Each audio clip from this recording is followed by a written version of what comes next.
Introducing Pubcoin. Pubcoin is the rewards program for pub sports contributors. Regular chat contributors share their play of the day, POD, in the YouTube chat, including the phrase POD in their message. At the end of the week, the amount of units earned are converted into Pubcoins. Pubcoin can be used as reward points for prizes, shop discounts, and contests.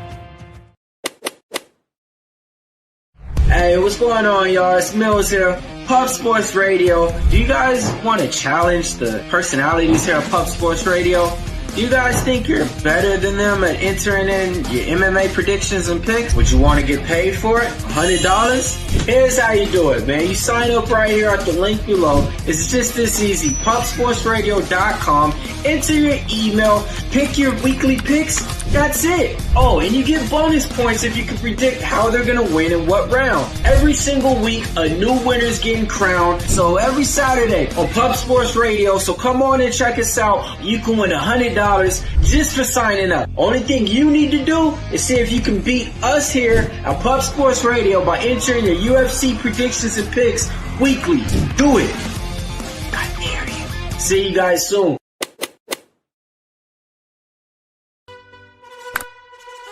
Your membership to Gold, you will be automatically entered in every horse race, every Wednesday and Friday. It is time to race horses.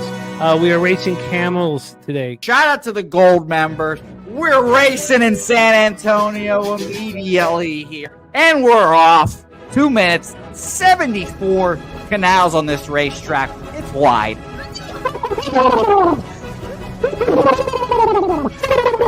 We're racing in San Antonio. Matt Wally moving forwardly. Jeff Slaughter in the mix as well. And as is Randall Sheffield, who's put that beautiful nose out front. But it's actually real grass here, Jimmy. Maybe Kentucky bluegrass. Oldie, no! There he goes. There he goes. Oldie in the lead now. K. Wolf falls back. The horses love it. Sometimes they stop and eat it on the way to the finish line. That's why your horses start so far in the back. Here. Oh, look at Nussflush Allen bursting out here. J-Dub in the mix. Rude Boy up here as well. Jimmy, take it away. There's Oldie. Oldie is moving to the front. We are past the halfway mark in our 2 mile. And there's Ricky Levy. Oh my goodness, he's in the mix here. Jimmy, take it home. This is our first dog race ever. 19 seconds left in the horse race here. It's Fernando Mendoza trying to find the wire. 14 seconds left. Can Fernando Mendoza take this home? Here comes Kenny Can. Kenny Can wants a piece of the pie. Put his schnoz up front. Ricky Bobby, 9 seconds left. Can Donut Silks make a run? Can Res Mall make a run to be $50? You son of a bitch! Here comes Tori Coker. Kenny Can Smoking Mirrors. Director 97 home. That is the way. Here comes Jason Meyer, the other auto custodian. Billy Friedrich. Jones one, they're all coming down to the finish. Coin! Fired! That's nowhere! Oh no! Fanatical Jim!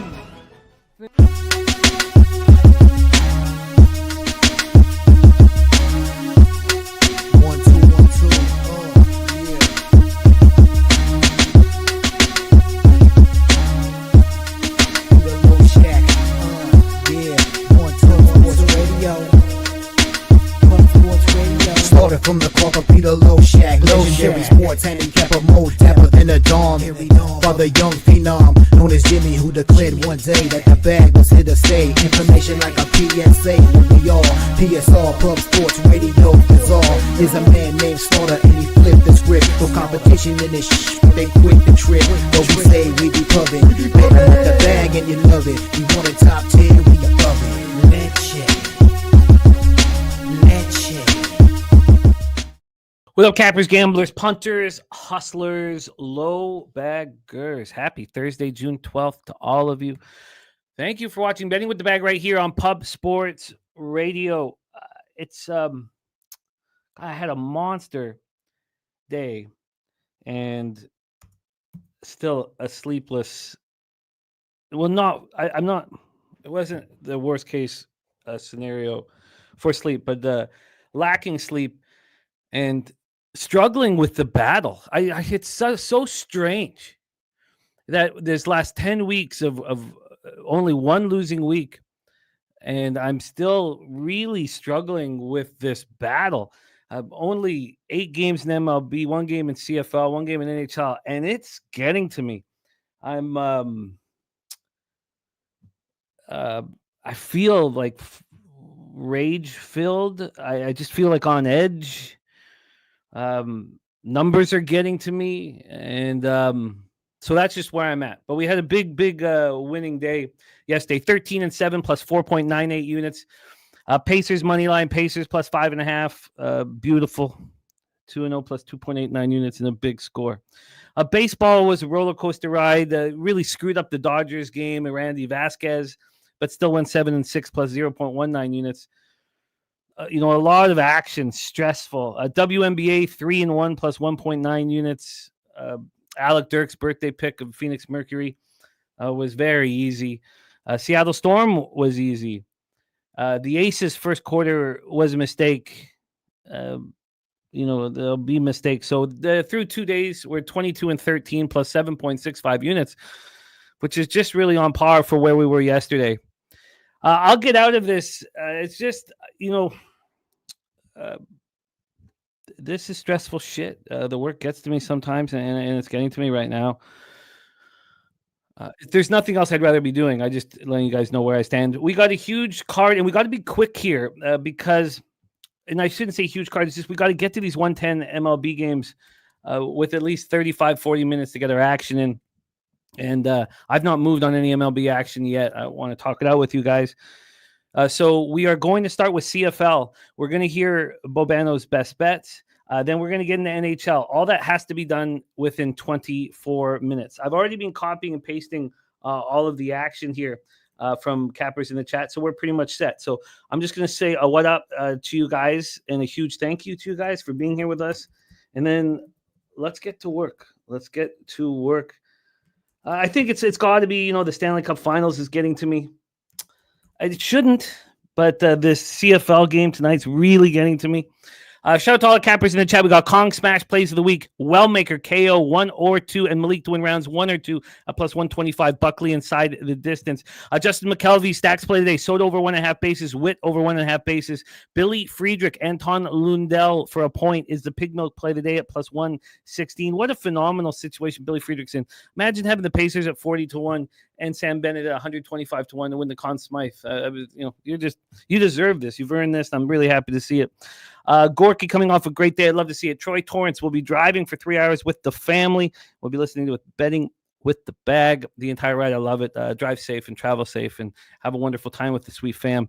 And what a sweet fam you have, Troy. Andrew G in the house. We got David Redling ready to get to work. Mr. McKelvey, Ronnie Lofton, Dougie Y, Steve G. Nats Moneyline is the free bands play of the day. There's the truth teller. BJ's best bet is the Florida Panthers. Slow Jams, Arsenal ready to go. BJ says Pacers and Braves was the best thing going yesterday. It was very comforting, and we'll get into all of that. Gorky making moves here. Gorky making moves in the CFL, which is what we're going to get into right now. A lot of line moves. Line moves have gone against me. I mean, the only good thing about my entire CFL week right now is that I'm not on Ottawa with, I feel bad for anyone who moved on the Red Blacks with Drew Brown being out, but that's tomorrow's action. Nasty Nate ready to get to work. Swiggy in the house. We got Jason Mybe, Eldorado Custodian, Wine Time Sports, Just My 2 Cents. Rem Most ready to get to work. Yeah, number 55. Lincecum jersey, Rem, my man. Big Daddy Boom ready to go. Old E. Chad Pickard loving the Cubs today.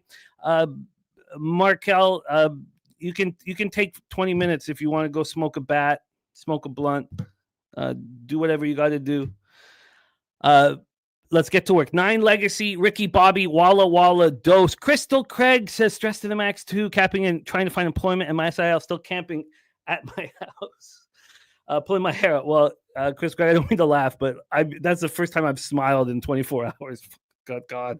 I'm just, I feel you, Chris Craig. And when we get to hang out together at Woodbine here at the end of the summer with all of us together, it will be wonderful. Alec Dirk says, grateful for yesterday's show. Helped big time. End up using the 250 free bet on the plus 610 money line parlay. Red Sox, Mets, Pacers, a catch for 1,500 long. Oh, I love that. That's wonderful, wonderful news. Kong's Club's already catch the Pacers plus 2.5. There's Spencer Hicks pulling the Gulf Springs Park as we speak. Good God, am I jealous? So jealous. So jealous. Slatsy says CFL very lucky to destroy the A's. Al's money line minus 115 now minus 205. You did a lot of that. We did a lot of that last year. Let's get to work right now. We need to be done CFL and NHL in 20 minutes. We can give it 25 minutes. Without further ado, I cherish the opportunity to cap with this next gentleman every Thursday. We have this is the schedule for this next gentleman. We got to get into CFL. We got to hear his best bets. We got to get into the Stanley Cup Finals Game 4, and we have to cap the first two 1:10 p.m. games. And then if he wants to add anything to MLB, that is his job over the next 50 minutes. One thing that you can't say that I don't do is I don't utilize our incredible guests. I utilize them to the max. I'm very excited to bring on your next guest star, the Ice Guys. Star of the Hitting the Books YouTube channel, star of the NBA OG show. Please welcome our friend from Canada's Black and Yellow, Hamilton, Ontario, Canada, Mr. Ian Cameron to the telecast. Bobano, how are you? I'm great. It's a nice Thursday. We've got an U.S. Open golf's going on right now in front of me. So it's a great day. Lots going on. U.S. Open golf. We've got CFL starting tonight, an MLB slate, and of course, Game 4 of the Stanley Cup Final, and a huge one with that. I'm pumped up. Let's just get right to work. Let's get right to work here. Barry Smith, respect, man. I got so much love for Queens, NYC. Blank Discretion says Spooner with the sweepage yesterday. Looking forward for Spooner to be joining us, but he won't be joining us for 49 minutes. We got to get to work right now. And we have a game that's bothered me so much. I know one of the things that we don't apologize. You know, there's going to be wins, there's going to be losses, but I do apologize here. I have, in my CFL career, taken advantage of teams on short weeks and teams on short weeks with travel. It's a gift to CFL cappers. We've had, McLeod, MBT, McLeod Beth Thompson. We've had many quarterbacks speak out about how horrible it is for these teams. You have a BC Lions team, plays on Saturday night, home opener. Snoop Dogg does the opening concert, sold out. They get stuck on the goal line a couple times, which hurt the overbettors like Bobano, who would have cashed if that not happened. I was on the under, so I was thankful for it. It did turn out to be a sweat. Hammered the second half over at least. It was a beautiful spot, wasn't it? Yeah. Wasn't that the easy? Yeah. The live over at halftime was just beautiful. But then I got scared thinking I was going to lose the full game after that interception. I got very scared. So we have the Lions playing on Saturday, Sunday, Monday, Tuesday, travel Wednesday, and play Thursday. It's extremely unfair, and we take huge advantage of it. The line comes out 2.5 with Coleros suspended and Chris Streveler at quarterback. And I think what an opportunity. This line's wrong. And I apologize because I was wrong. I should have said, let's wait. Everybody saw the final score of the Lions Elks game. Money will come in on the Lions. And that's why I should be leading you guys better than that.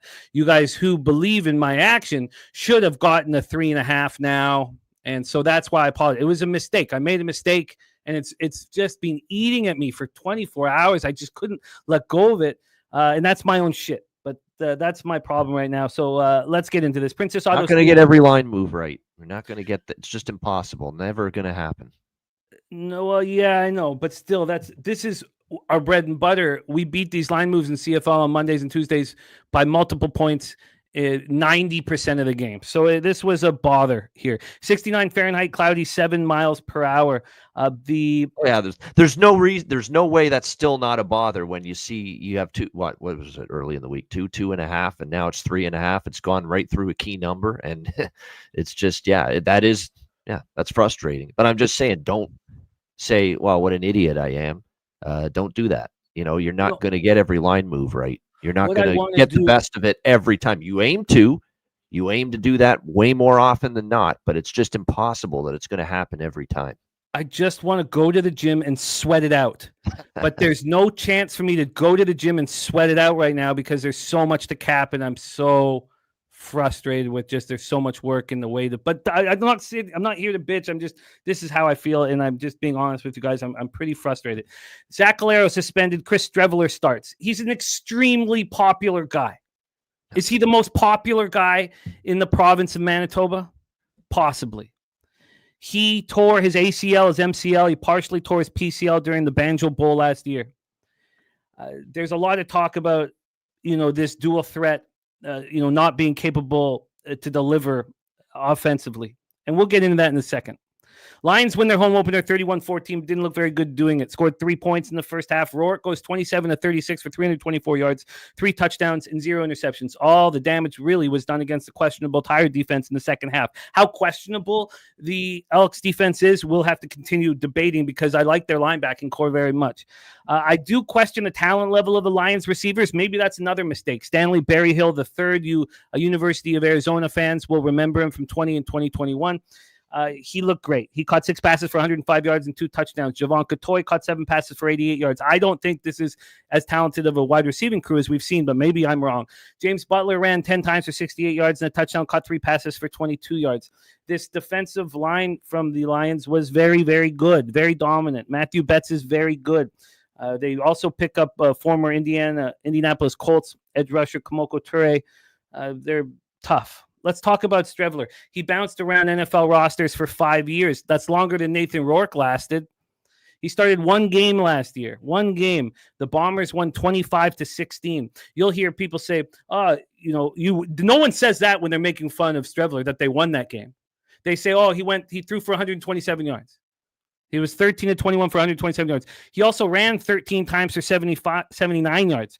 You put him with the most outstanding player, Brady Oliveira, running the ball. And I believe that this has to be kind of hurting, tired Lions team, even though this is game 2 of the regular season, only 4 days off, that they'll control the time of possession. Brady Oliveira, the most outstanding player, and Streveler. Willie Jefferson is still a monster on the defensive line. Yes, it sucks that Jeff Coat has retired, and we wish him a wonderful life. They made solid additions to their front seven. They bring in Vaughters. They bring in Jonathan Jones.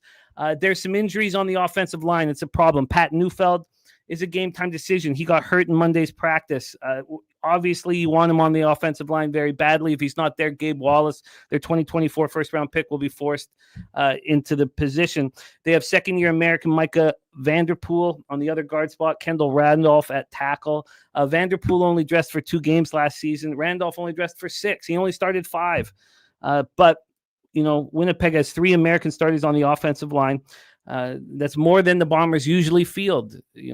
So one of last year's starters at tackle, Eric Lofton's not going to be there. He's on the 6-game injured list. But you have Stanley Bryant, you have Chris Kolonkowski, and maybe that's all you need. Dalton Schoen's got to step up. Nick Dembski's got to step up.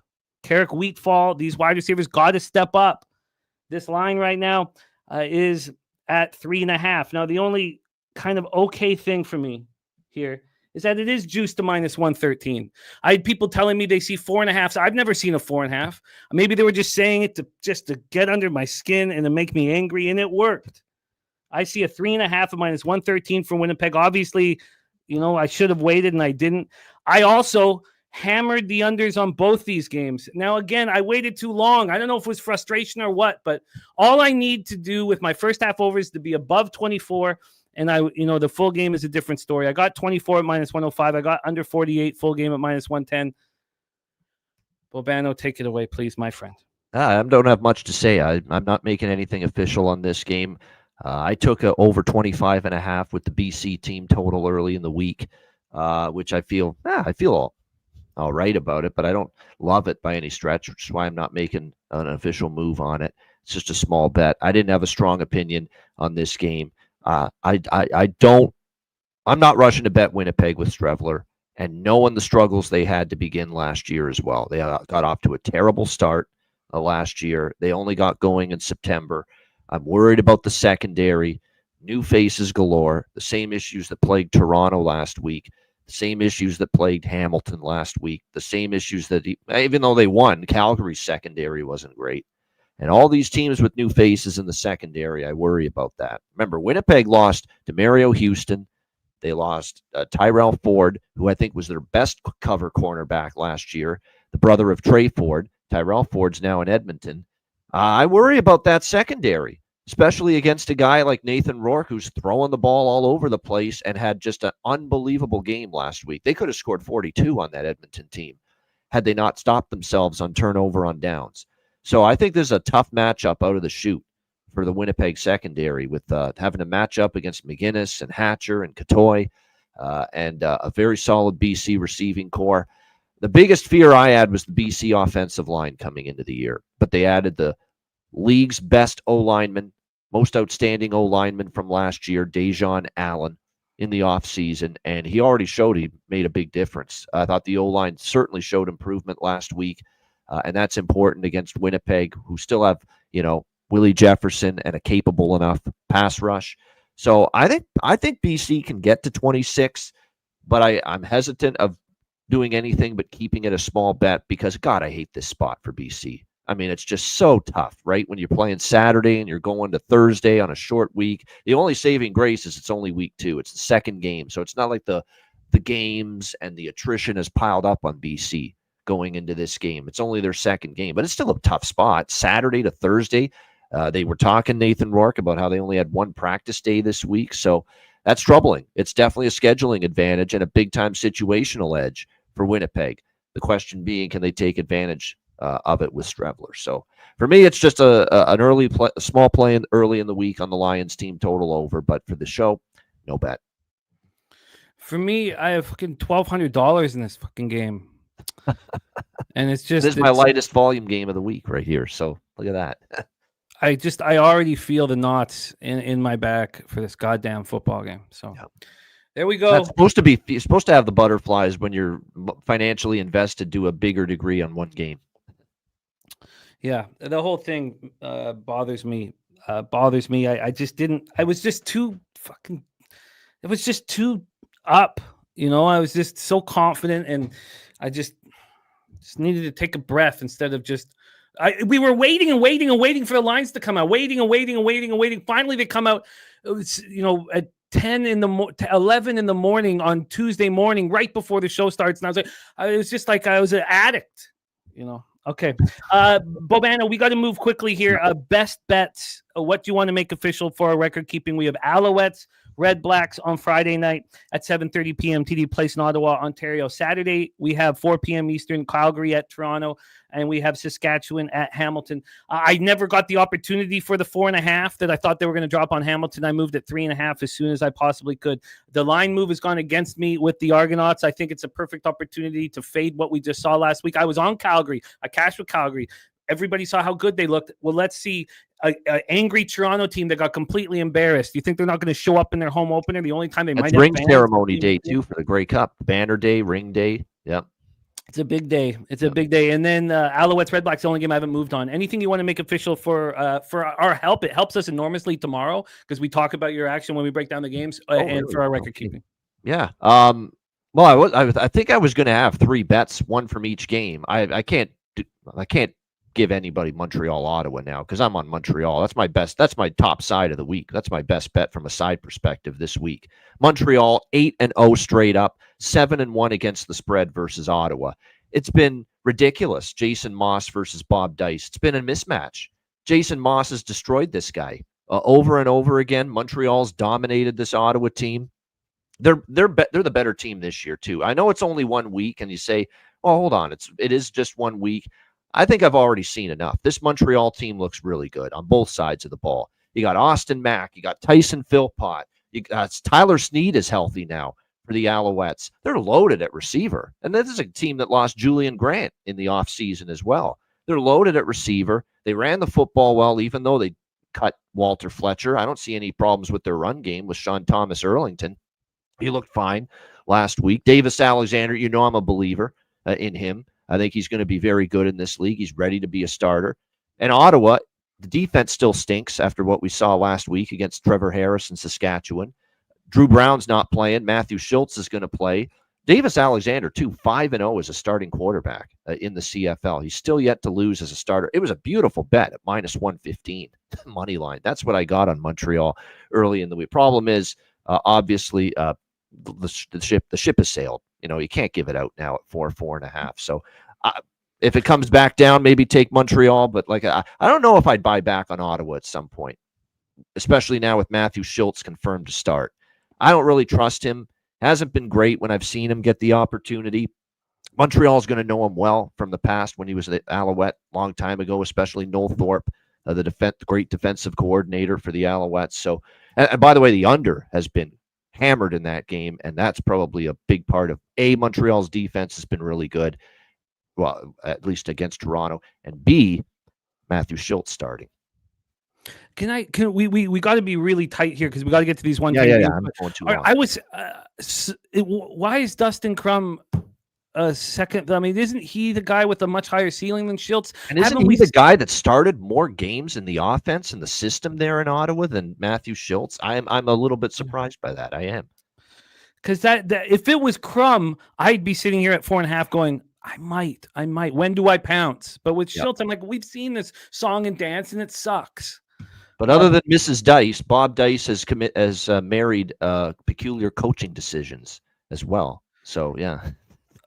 Let's go through very quickly here, tight. Saskatchewan, Hamilton. I'm on the over, Jimmy, in both games on Saturday. Oh, sorry, I meant Calgary-Toronto first. Okay, hit that Calgary-Toronto. Yeah, I'm on the over in both of those games on Saturday. With Calgary and Hamilton, Calgary-Toronto, let me just give you the best number here with that. I think it was 50.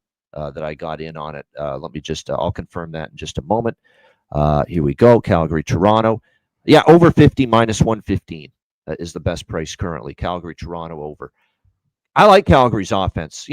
I know he had 2 interceptions and they were bad ones against Hamilton, but Vernon Adams looked very, very good. Bagleton and the receiving core looked very solid as well. The offensive line held up pretty well for the Stamps. I like their offense. I still have doubts about their defense, though. It's still 75% roster turnover on defense for Calgary. I know Toronto was, and big reason why I like Montreal team total over last week against Toronto was because Toronto's starting over on the defensive line, new faces all over it. Secondary, new faces galore for the Argos in their secondary, and it looked that way. They didn't play well on defense against the Alouettes last week. The offense was what was surprising. They were that bad. I know Montreal's defense is good, but they were that bad. I got to expect back home, Jimmy, even with Nick Arbuckle slated to start again, with Ryan Dinwiddie, an offensive-minded head coach, they're going to put up points here. And a big step down in class, in my opinion, from the Montreal defense to the Calgary defense. I'm still not sold that Calgary's a great defense, so I think Toronto is going to respond and be better offensively. I think Calgary scores their points and moves the football as well. So Calgary, Toronto over 50, -115. And Saskatchewan, Hamilton, I'm on that over as well, 50.5. For this one, also at -115. So 2 Saskatchewan Hamilton games last year between these two teams. 33-30 in Hamilton, 63 points. And then the other game in Saskatchewan, I think, was 36-20 Saskatchewan, 56 points. Both of them went over the total. I think we see more of the same. Also keep in mind, Roland Milligan, Defensive Player of the Year in the CFL last year. Very questionable to play. The glue in that secondary for Saskatchewan. He got injured against Ottawa, may not play. If he doesn't go, that's a big problem because I know the offense kind of underwhelmed and Bo and Kenny Lawler missed on some throws last week, but I would expect the chemistry to be better. Second game, more practice, now your first home game. Saskatchewan did give up 413 passing yards to Drew Brown last week, and a lot of that came after Milligan left the game. So if Milligan doesn't play, that's a big loss for Saskatchewan. I think Hamilton has a bounce-back offensive performance, but do I trust their defense? To me, it still has issues. I mean, it looked, unfortunately, even though it's supposed to be better on paper this year, looked a lot like the defense that surrendered the most points in the CFL in their game last week against the Calgary Stampeders. So I like this game over the total, 50.5, 2-0 to the over in the head-to-head meetings last year between the Riders and the Ticats. I'm very tempted at 3.5 or better to take Hamilton here, just because of the fact that, buy low spot, home opener. They lost by 3 last year in June to Saskatchewan. And that was a game they led most of the game, and they blew it. in the last like 6 minutes. Saskatchewan had this crazy comeback and stole it at the end. So I'd be careful with the injuries with Saskatchewan about laying more than a field goal with them on the road here in this spot. So lean Hamilton, but I think the over's the better bet, at least to me. They are going to struggle running the ball, the Rough Riders. You can set up the You're right going to throw it defense. more, I think. You're right. That's going to help the over as well. Great stuff, Bobano. So Bobano staying off of the game tonight. We'll go over the rest of that action that he just so eloquently broke down on tomorrow's show. Let's move on to the National Hockey League. The National Hockey League here, Game 4 of the Stanley Cup Finals. We're going to be tight here. I promise you guys we'll have 30 minutes for those two games at 1:10 p.m. At least 30 minutes. Remember, 1:10 they start, so not 1 o'clock. You'll have time, trust me, to get this the total opened up at 6.5 minus 116 to the under. It's now a 6, but it's minus 119 to the over and plus 106 to the under. You can still get 6.5s. It hasn't been that big of a move there. On the money line here, we have the Edmonton Oilers at a plus 132. This has been bouncing all over the place again this morning. There was a point yesterday where this got down to plus 127. I felt quite good about that. Then it got up to plus 140 2 hours ago. Now it's back at 132. It's just yo-yoing around. Still, there's been a 2-cent move to Florida. I thought they would open up Florida minus 150 plus. They did not. Von Polo says, give me Florida tonight, and I have Florida to win it all. You are in good shape. Walla Walla Do says, first period, both teams score, come out swinging Edmonton. I have yet to move on this game, but I will tell you my plan here as we break it down. BJ's best bet is the Panthers. Gorky on the Panthers. Gokster has the Oilers to score first at minus 105 in the breakdown from yesterday, and Draisaitl to score a point and 2.5 shots. That's his SGP at minus 120. Stuart Skinner has certainly looked vulnerable. When I watched him shoot the puck over the glass, I had to go outside. I had to take a break. 2.84 goals against average, 894 save percentage, 3 shutouts. It's not 100% that he's between the pipes. It could be Pickard.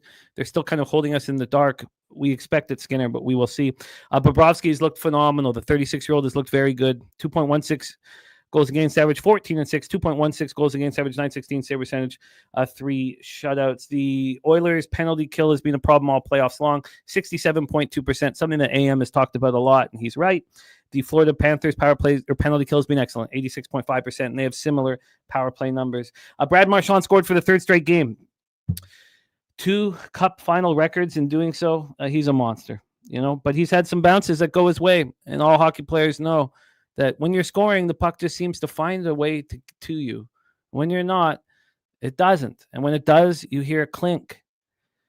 We have Bennett's 14th goal, just his 2nd goal at home. The big story, though, with Sammy Reinhart and Alexander Barkov playing great, something we hadn't seen in the Stanley Cup Finals. Marchand became the oldest player in Cup Final history to score in the first 3 games of the series. Got to give a shout out to Frank the Tank Mahovlich, 35 years old when he scored in games 1, 2, and 3 for the Habs in the 1973 Stanley Cup Final victory over the Blackhawks. Sammy Reinhart scored for the first time more than 3 weeks. He had an assist, and he looked good. Carter Verhaeghe, Evan Rodriguez each had a goal and an assist. Luosterainen had 2 assists. Bobrovsky makes 32 saves. Barkov had no points, was a -4 in the first 2 games. Reinhart was a -3 with no points. And Reinhart is the runner-up to Barkov for the Selke Trophy. The 2 best defensive players, it's a luxury that the Panthers have. Corey Perry scored for the Oilers. McDavid and Draisaitl, no points. McDavid had 2 shots on goal. Draisaitl didn't even have a shot attempt. He didn't have a shot attempt.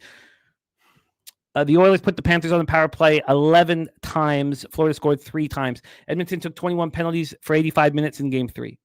21 penalties for 85 minutes. A minor for slashing, a minor for unsportsmanlike conduct, 4 minors for cross-checking, 5 minors for roughing, 1 major for fighting, and 5 10-minute misconducts. In the first 2 games of the series, Edmonton took 9 penalties for 18 minutes combined. In their 7-game loss to the Panthers in the Cup Final last year, they took 31 penalties for 97 minutes. Obviously, Perry and Kane have to keep their cool. They have to keep their stick down. They can't leave their feet when they hit. We're not asking them to not go into the dirty areas. You got to be smart about it. When I look at this lineup, if Ryan Nugent-Hopkins is hurt, there's just not enough scoring. I need him to be going. I need Nugent-Hopkins, McDavid, Perry, a first line. I need him to be a big part of it. Kane, Draisaitl, and Kapanen. The second line, is that enough offense for Leon Draisaitl? Probably not. Trent Frederick, he's been through the wars against the Panthers with the Boston Bruins. He knows this team with Henrique and Connor Brown. I'm fine with that third line. Henrique winning faceoffs.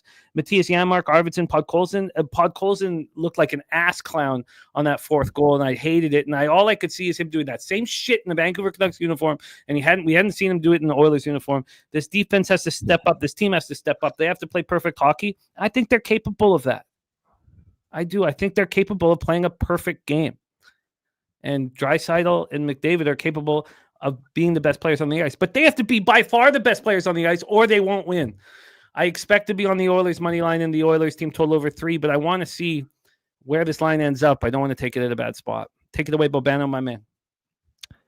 Yeah, I'm going to be on Edmonton plus 132 is the best price out there right now on the Oilers. I'm not ready to... A lot of people are burying them after Game 3, a lot of people. And look, it was bad. It was a terrible game. There's no defending Edmonton for Game 3. That was awful all around, every facet.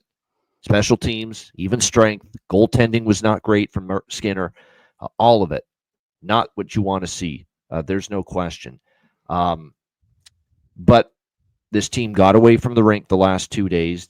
Not really much media stuff going on with this. Actually, you know what? I'm adding the team total as well, Jimmy. Over 2.5 minus 135 is available at Pinnacle with the Oilers and team total over. So that's a good enough price. And to get it at 2.5 instead of 3, I like that. I think they come out. This is a Leon Draisaitl, Connor McDavid legacy game. That's what this is. You can't go down 3-1. Because the Florida Panthers, in the 2 years that they've been in the playoffs, this could have been even the case 3 years ago, they haven't lost 3 in a row, this Panthers team. So beating them 3 in a row is going to be very difficult. But I think you're going to see Edmonton respond. They've done this before. When it looks like they've been down and out, they've responded. Now they're going to have to maintain their discipline. Special teams asked to improve. And I'm going to rely on a coach that has consistently just delivered the goods with adjustments and lineup changes from one game to the next to turn the series around. Chris Knobloch's been great at it. And I like everything he's done going into tonight. As much as Perry's been great with McDavid on the top line, I don't even mind that he's dropped Perry to the fourth line tonight. I don't mind it. I don't mind it. He's putting Connor Brown up there with McDavid and RNH. He wants more speed up there on that line. That's the one issue with Perry. He's not a fast skater. He doesn't have the foot speed. Brown does. And this is to help get McDavid going, because McDavid has to get going. You know, he didn't have a point in Game 3. You got to get him going. I think this does help. You're still going to see Perry on the power play, obviously, but at 5-on-5, I like that adjustment.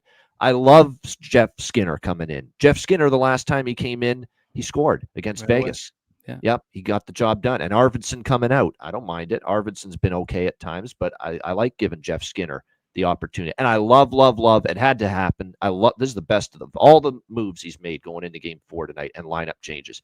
John Klingberg out on the blue line. Troy Stecher in. Troy Stetcher's a gamer.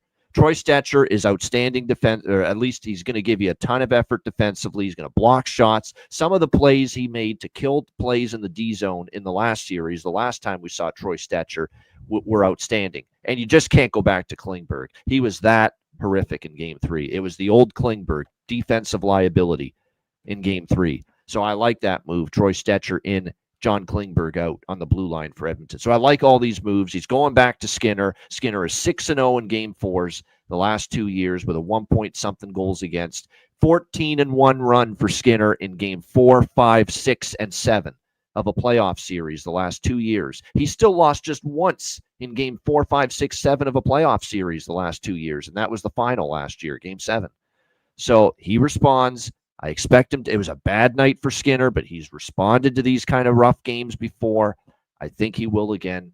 I will go with Edmonton, and I'll double up here. Plus 132 money line, over 2.5, team total, minus 135. And I'm going to go, because we're trying to get this plus units by the end of the season. You're going to tell me Connor Brown's playing with number 97 on the top line, and I can bet him plus 800 to score a goal tonight? Wow. Sign me up. Connor Brown, goal, plus 800. Wow. I love it. That's great stuff. Great breakdown. I'm still going to take the team total over 3. I love the plus money and I want the score. I love the Connor Brown look. What's Connor Brown point? If you want to be safe, I'm going for the gusto because I think a lot of his points are goals. I love the plus 800 for the goals. Yeah, plus 800 for the goal is outstanding. Even just to get a point, plus 200 bet MGM, plus 205 bet 365, plus 180 DraftKings. Still great prices. Yeah. Great stuff from our guys. Bobano on the Oilers plus 132. Team total over 2.5 minus 135. McKelvey on that as well. And he's on Connor Brown goal plus 800.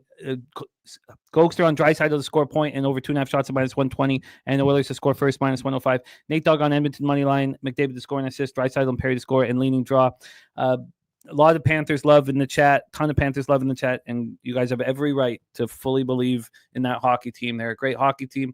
I'm going for it tonight. If we go 3-0 in this game and Connor Brown scores and Edmonton wins and they score at least 3 goals, I mean, we're locking up a profitable season for betting with the bag in the NHL. It's that simple. So this is what it's all about. This is what it's all about. I'll be cheering heavy. Great breakdown. Let's move right to the diamond. We have 20 minutes for 2 games. 1:10 p.m. Then we'll hear his best bets. We've got lots of time. I'm saying this more for myself. Let's get to work here. Washington Nationals at New York Met, Citi Field in Queens, New York. We sussed out that this must be the Troy Torrance cash cow yesterday without knowing because he was in meetings at work if it was, and God, was that easy. Is Peterson, we have a friend who made a bet on Griffin Canning to win the Cy. Might have picked the wrong New York Met, and it's not Kodai Senga, even though Kodai Senga has the best numbers right now. David Peterson looks unstoppable right now, but we'll see. He's got more work to do. He just looks so confident. He's attacking batters. He's getting more ground balls than ever, but that's not the point here. The point here is Soroka versus Kodai Senga. Soroka coming off of a great start. Can he do that again? That was at home over the Rangers. Can he do it here? Let's take a look at the weather here at Citi Field in Queens. We have 86 Fahrenheit. Shout out to Barry Smith and the New York Mets. 86 Fahrenheit, 9.8 miles per hour left to right.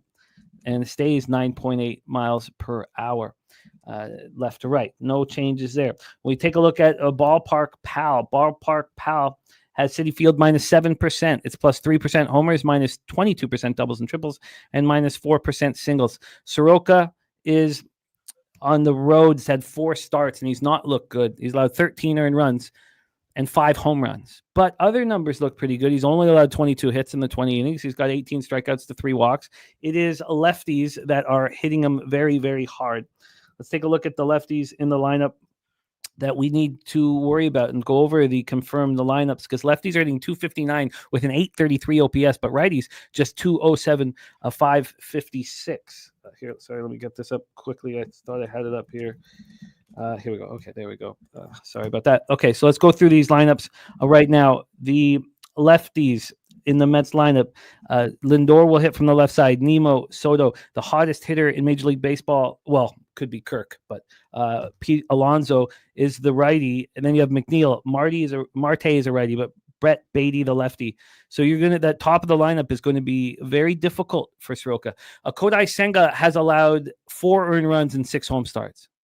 And he even went to Colorado and in the thin air and pitched very well there. That was an over that I lost on. Lefties, 242, 763 against him. He's getting righties out. Let's take a look at this Nats lineup. You have you have Abrams, Wood, Garcia, and Lowe. Your first 4 batters are going to bat from left side, and I expect Josh Bell to bat lefty too. The only batter that we think will be batting from the right side is Alex Call. So they're going to try to attack him where he's most vulnerable. Nats versus righties, 249, 732 OPS. All these righties and lefties and bullpen stats are last 30 days. Nats versus righties, 249, 732. Mets versus righties, 249, 778. This Mets bullpen has been very, very good. 2.36 ERA, 1.22 whip. The Nats bullpen has been quite good. 3.76 ERA, 1.34 whip. Just my 2 cents is fading big bad Senga. Mets have been beating up on some shit teams. Dropped one to the White Sox the other day. Let's take a look at this line history and hand it over to Bobano. Our first game on the board. There has been a move towards the Nationals, and a big one. The Nationals have gone from plus 205 to plus 179. The Mets have gone from minus 233 to minus 197 On the total here for this one, we have an 8.5 juice to the over.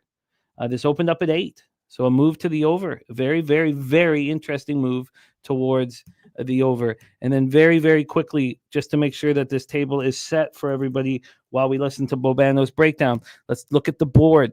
The board is telling us right now that the cash flow here in game 1, come on. Here we go. 62% of the tickets are on the Mets, but 52% of the cash is on the Nationals. 92% of tickets on the under, 88% cash on the under, and this line's moving to the over. Take it away, my man. Yeah, this is obviously you look at the Mets, and they've certainly been, is from a hitting standpoint in good form. There's no doubt, although the Nationals can make, a lot of teams look good as far as swinging the bat, but so far, 10 runs in the first 2 games of this series. Soroka, was that a sign of a turn for him against Texas? Because this is a guy that was one of the better pitchers, young up-and-coming pitchers when he was with Atlanta years ago, but one injury after another.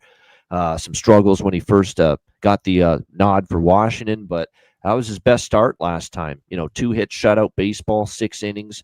We'll see how he fares here against the Mets today, who've been hitting well. Senga's been excellent for the most part. I mean, you can't argue with his results. 4-1, 2.15 ERA his last 5 starts. He's given up 2 runs or less in 4 of those 5 outings. So, Soroka, the problem with buying into Soroka here is, who did he do it against? The Texas Rangers can't hit a lick this year, that baseball team. So I'm hesitant. I need to see more from Soroka. This is a sit and observe game for me. No bet. Perky, he says, these are them spots where every gambling show and expert tells you to take the Nats. I mean, we've seen a big move towards the Nats, and there is some implied probability on their side if Soroka can keep pitching. But Perky says, but the Mets are rolling hot and the Nats are not hitting. People banking on Senga getting hit up, confident in Mets, says Perky. I get it. And then you have cappers here on the Nats. Chad Pickard, Nats, first 5. Dougie Wise says Nats win outright. Just my 2 cents. Play of the day is on the Nationals money line. Ron Lofton on the over 8 at -115, and he is joining our friend Stack. Stack's play of the day number 1 is Juan Soto over 1.5 bases. God, this makes me feel so much better seeing this Stacks intro video, man. It just puts me at peace. Stacks.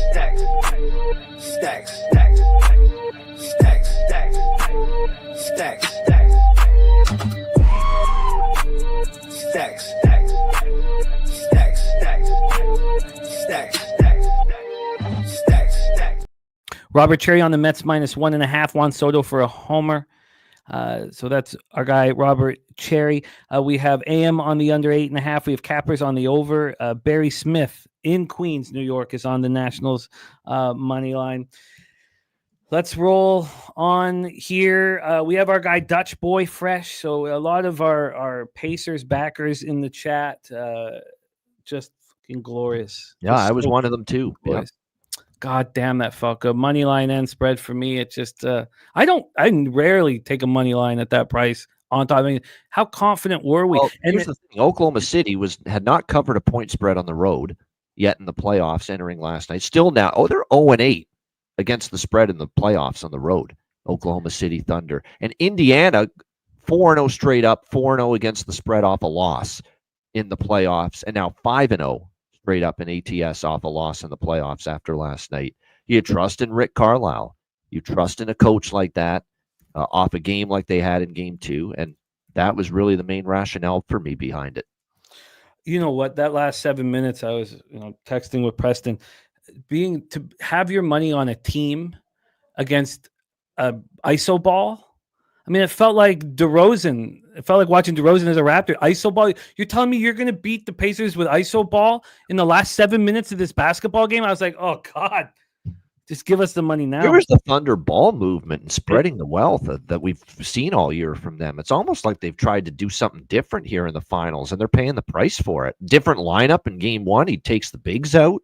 Dagnall panicking a little bit. Like, yeah, it was. They look a little shook right now. It felt so good. It felt like what it had felt like earlier being on the Oilers, which is not being the feeling I've had through 3 games of the Stanley Cup Finals. Let's roll on, you guys. Let's roll on.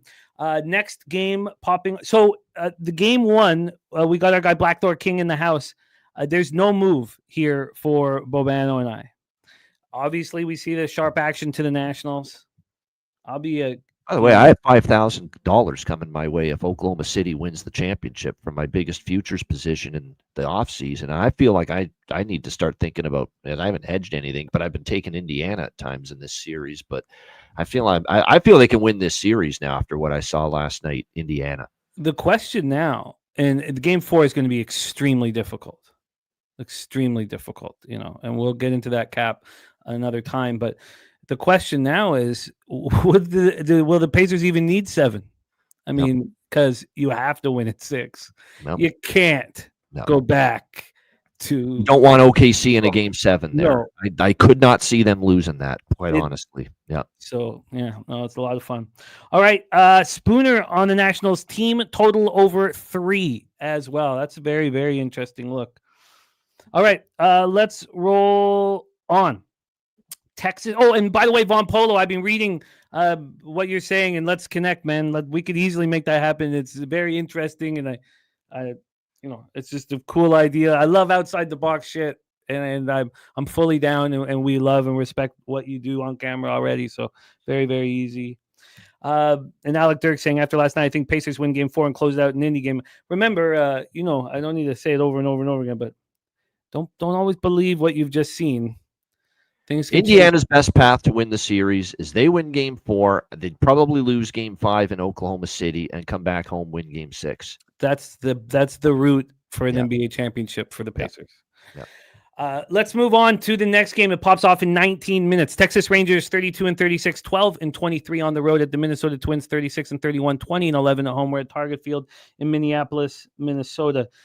Enormous pressure just lifted, knowing that I don't need to send a bet in for Nats Mets. So I've got 19 minutes to decide here for Rangers Twins. 66 Fahrenheit, feels like 63, 8.9 miles per hour in.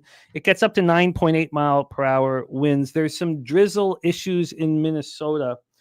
Let's take a look at Ballpark Pal and see what they think of Target Field. Minus 3% overall. It's minus 11% homers, plus 3% doubles and triples, and even on the singles. We have Patrick Corbin. What a funny season he's had. This stuff makes me laugh. I've lost so much money on times where I've believed in him, and then he's stepping up, and I've not backed him. I don't know if I've been on him yet this year, but he's pitching very well. Coming off a statement game towards the Nationals, who he owes money to, man. It's not 8 innings, 5 hits, 2 earned runs, 1 homer, 2 Ks, no walks, and 2-0 loss at the Nationals. He's pitched very well. 3.52 ERA, 1.17 whip on the season. On the road this year, he's been quite a bit worse than at home. On the road, he's had 6 starts. He's made it through 34 and a third innings. Thank you, Slow Jams. Jose is working double duty right now. Thank you. Sorry. Oh, there we go. Okay. Sorry, back to this. Splits are really good for Corbin. I mean, we know that righties get to him, but, 252 with a 735 OPS means not a ton of power hitting him with. Lefties are hitting him harder than his splits haven't been very good for a while. Let's talk about Bailey Ober. 6-4 loss at home versus the Jays last out. He's a pitcher that I really like, and my ROI with him is not very good. I don't seem to pick the right moments to back him. 4-2, 3.78 ERA, 1.30 whip, 69 innings, 54 Ks, 15 walks, 9 homers. Last start, he got lit up by the Jays at home. A surprise. At home, that was his first start that he got lit up. Before that start, he'd had 6 starts and he'd allowed 8 earned runs. That's it at home. But he's allowed 5 home runs in those 7 starts, 264 opponents batting average. He seems to get himself out of trouble and get double play balls. But his splits are very, very even. Righties have a little bit more power against them. Rangers versus righties, though, 217, 647 OPS. They've been terrible. But Twins versus lefties have been terrible last 30 days. 228, 669 OPS. And then you have the Rangers bullpen pitching very well. 2.80 ERA, 1.20 WHIP over the last 30 days, while the Twins bullpen has a 3.90 ERA, 1.21 WHIP. Let's take a look at the line history here for the second afternoon. Well, we have 3 afternoon games, but the 2 early ones here. We have a total at 8. It's total at 8. It's minus 108 to the over. This opened up at 8.5. It went down to 8. It bounced up and down a couple times, but we've stuck here at 8. So it's a half-run move to the under. It's a move that I do understand and am interested in. We have minus 145 for the Twins. They opened up minus 159. 14-cent move away from the Twins, a 10-cent move towards the Texas Rangers from plus 143 to plus 133. And when we look at the cash flow here for our second game on the board, we have 82% of tickets and 91% of cash on the under. 58% of tickets and 62% of cash on the Twins, but the line's moving in the opposite direction. Bobano, afternoon game number 2, my friend. Take it away. It's another. We've got some bets, but not in this game. I think it does feel like it. You know what's funny is that I'm waiting for Patrick Corbin to go back to Patrick Corbin again, but it hasn't happened yet. So I'm going to wait. I'm going to be patient and wait to see if he's going to, have that start where he starts to look like, the struggles that we've seen the last few years. But you got to give him all the credit. He has not looked like it at all so far. And he's been even better the last 2 starts. 2 runs against St. Louis, 2 runs in 8 very strong innings against Washington in his last start, which has been obviously very impressive. The Twins have been hitting lefties pretty solid of late, so we'll see if he can navigate his way through this test. Bailey Ober. So are you talking about the last 15 days? Yeah. Because I've got their last 30 days versus lefties, 228, 669 OPS. So I'm looking more shorter term than that. Okay. 10 games, but 30 games, that's not as good in the last month. But in the last, week to 2 weeks, a little. Do you bit have better. those in front of you? Just because it goes against what I just said, and I don't want to give information that's not helpful to. I've got them in the last 10 versus lefties, 253 and 6.7 runs per game. The last 10 games. Okay. Again, cool. Different sample size we're talking about here. If you're looking at a little bit more of a longer term, not a full season, but a longer term picture, like 1 month, it does illustrate. And I'm looking at it now. I'm parsing it back to 30 days, and you're right. And the numbers over 30 days are not that good as far as against lefties. That's why it's a tough game for me, because I want to kind of fade Corbin. I think he's going to go back the other way at some point. I don't want to lay minus 150 either. I think Ober could pitch well here, though. I know he struggled against Toronto in his last start, 5 runs in 7 innings, but for the most part, he's pitched pretty solid, especially at Target Field. And he's pitched well against Texas. Last year, he faced them twice, 2-0, and gave up just 2 runs in both of those games against the Rangers last year. So it's a lean to Minnesota in the under, but no bet. The under is appealing to me. These are their best lineups up here. That home run Buxton hit, the hardest homer hit. By the way, the first 3 runners went 1 and 2 yesterday. So it's now 49 and 26 overall, the first 3 runners. Buxton, Jeffers, Correa, France, Lewis, Castro, Lee, Bride, Bader, Smith, Langford, Seager, Simeon, Carter, Berger, Young, Garcia, Higashioka. For me here, I think that I'm more comfortable with a full game under than I am with the first 3 under in this spot. I expect the first 3 under, if I'm going to take a full game under to deliver, but I think there is still some question marks with Ober and Corbin. I can't. This is also a situation where their numbers are quite good. So, how we've been cashing in all these first 3 unders with pedestrian or below average numbers, market moving towards the under, and the weather helping. This is different. These are pretty strong statistics for both of these pitchers. So I think I move here. Now I'm going to have to take a bad line. I'll see how much it costs for the 8.5 here. We have 12 minutes till first pitch, so I don't need to panic here. We have a couple more minutes with Bobano. So the most important thing here is Bobano. Anything you would like to make official on this card? Let me just see here. I like Tigers first 5, a run line against Baltimore with Skubal versus Aiken. I think Aiken's just an opener, though, for the Baltimore Orioles in that game. And then I think they're going to pass the ball over to Dean Kramer. Kramer was supposed to start, but I think he's going to be the primary now. And I'm not a big Dean Kramer fan. Didn't pitch well in this last start. He's been better in Baltimore, but for the season. But I like Detroit off a loss is always a spot I'm interested in. They're the better team right now as well. So I'm going to go with the -0.5, -138 is the best price. -0.5, -138. Tigers first 5 against the Orioles. And the only other bet that's not a great card for me today, but only a couple of plays. The other one I'm on is Yankees Royals over 8.5, -130. I think we see runs in that game. I'm not a big fan of Will Warren. Will Warren regression was waiting to see that happen, and I think we saw some of that last time out against the Boston Red Sox. He gave up 4 runs, 5.1 innings. Walks were an issue. Walks have been a big problem for Warren, in fact, the last 2 starts.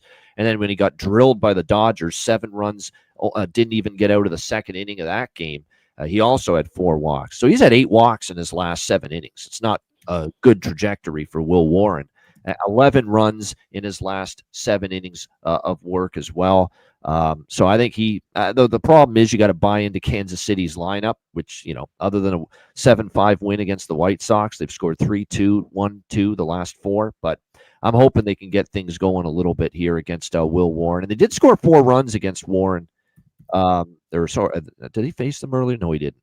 But that was a different game. But I think the Royals can get their bats going.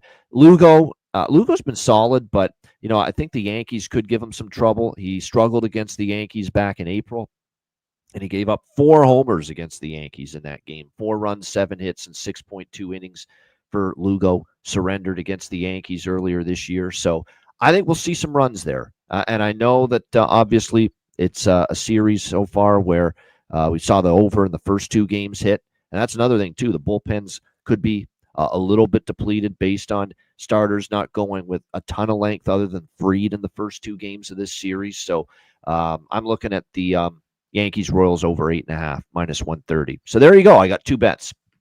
I love it. I love it, Bobano. Thank you so much Yankees for Royals over. us, my man. Thank you. What a treat it is to have these Thursday mornings. We go from Bobano to Morgan Spooner. It's great. So thank you for all that you do for us, my friend. Please support the Ice Guys Hitting the Books YouTube channel that's now focusing on baseball. And you get them on baseball now until late August when college football comes back. And, of course, the NBA OG show, and support them on X at Bobano Bets. Bobano, any last words for the Cappers supporting the show, my friend?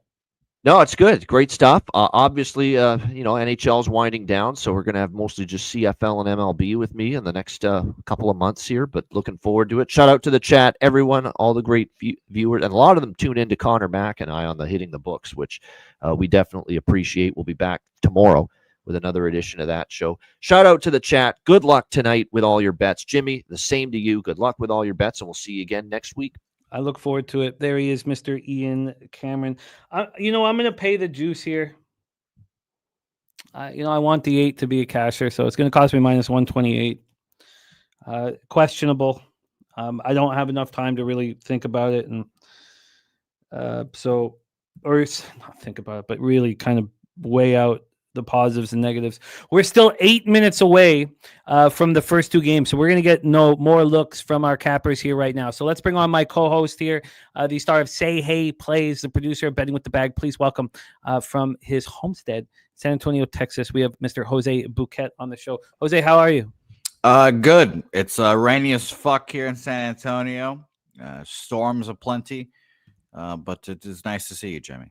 It is nice to see you, my friend, and great work climbing out of that hole that you had dug for yourself yesterday. Excellent work. We also have our star of Thursdays here, who has been taking the baton from Bobano for the last couple months and been doing a great job, coming off sweepage yesterday, and we're looking forward to get it here with us on Betting with the Bag. Please welcome our friend, Mr. Morgan Spooner, to the show. Spooner, how are you?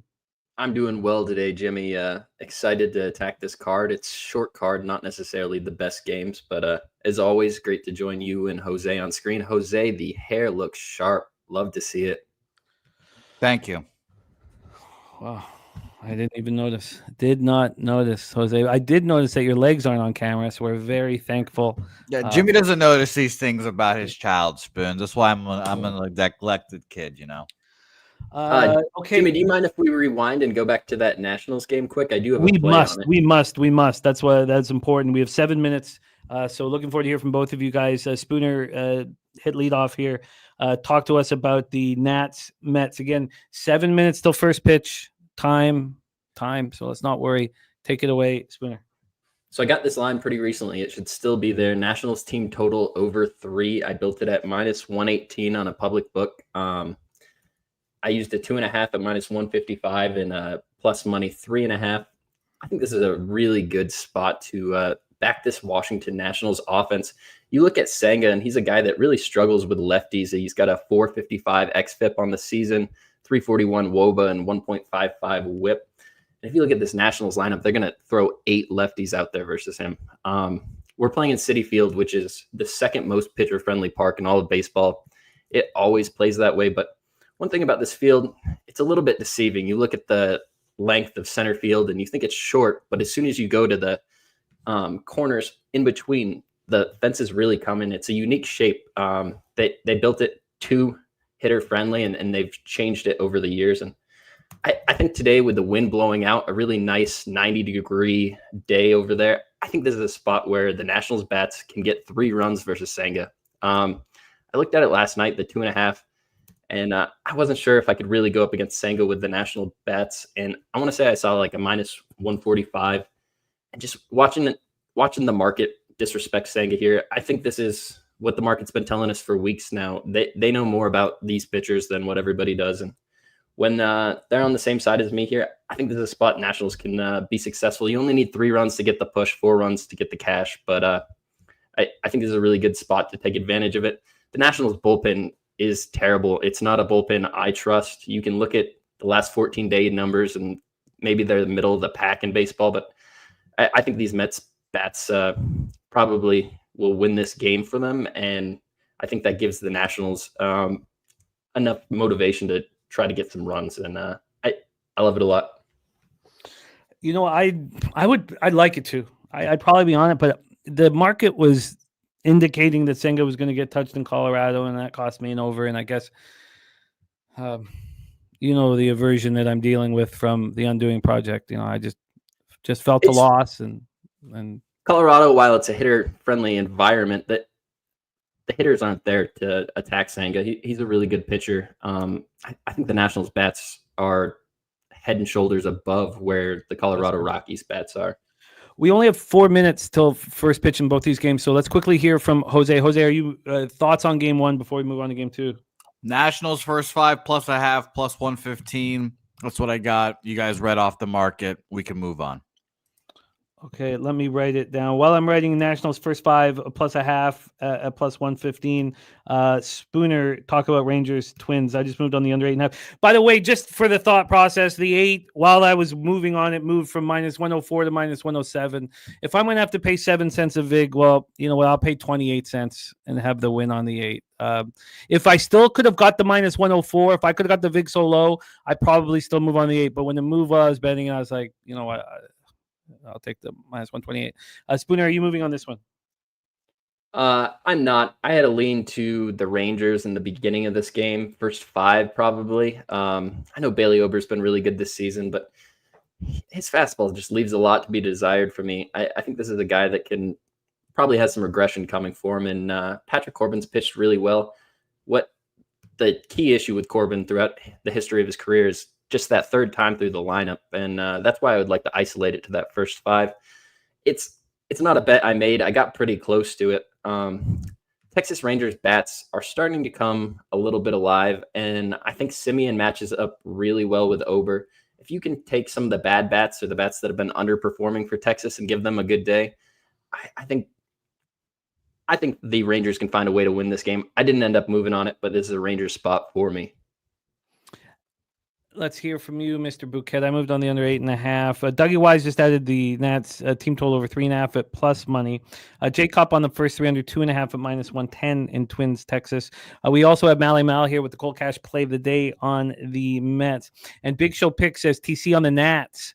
Locker room talk have been giving out their baseball bets. They've been doing a great job. And Big Show also took the money line in the -1 for his action. Jose, Rangers, Twins. Yeah, those locker room talk guys infringing upon my baseball corner. Shout out to you guys. it's fun to watch them cap baseball as well. So appreciate you guys for giving baseball a shot. But I've got no action. I leaned under with you, Jimmy. I didn't move on the game though, so we can move on. And but I like your under bet. I would be on the under if I could also have an 8.5, but I can't move the 8, so no action. What's your 8 at? Minus 115 to the under. Oh wow. Okay. That So yeah, I like the move. I appreciate late line, especially like right before the game line movement. I consider that line movement very, like, I don't know, sharp. I like that one the best. So I agree. I like your look. With the Mackenzie McKenzie 8.5 too that opened.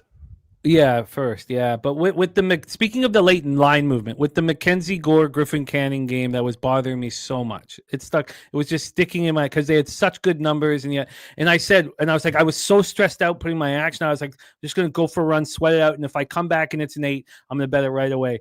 I came back, I walked in, I looked at the 8, and I was like, I'm gonna take the over, and it was a very. But I only took the first 5 over. It ended up going to extras, and the full game ended up going over late.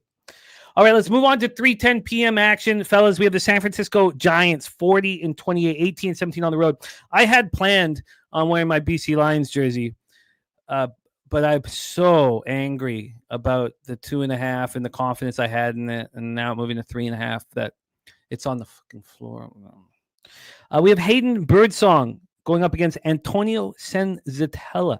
Senzatella just had his first okay start. 4-2 loss at home. That was up against Kodai Senga.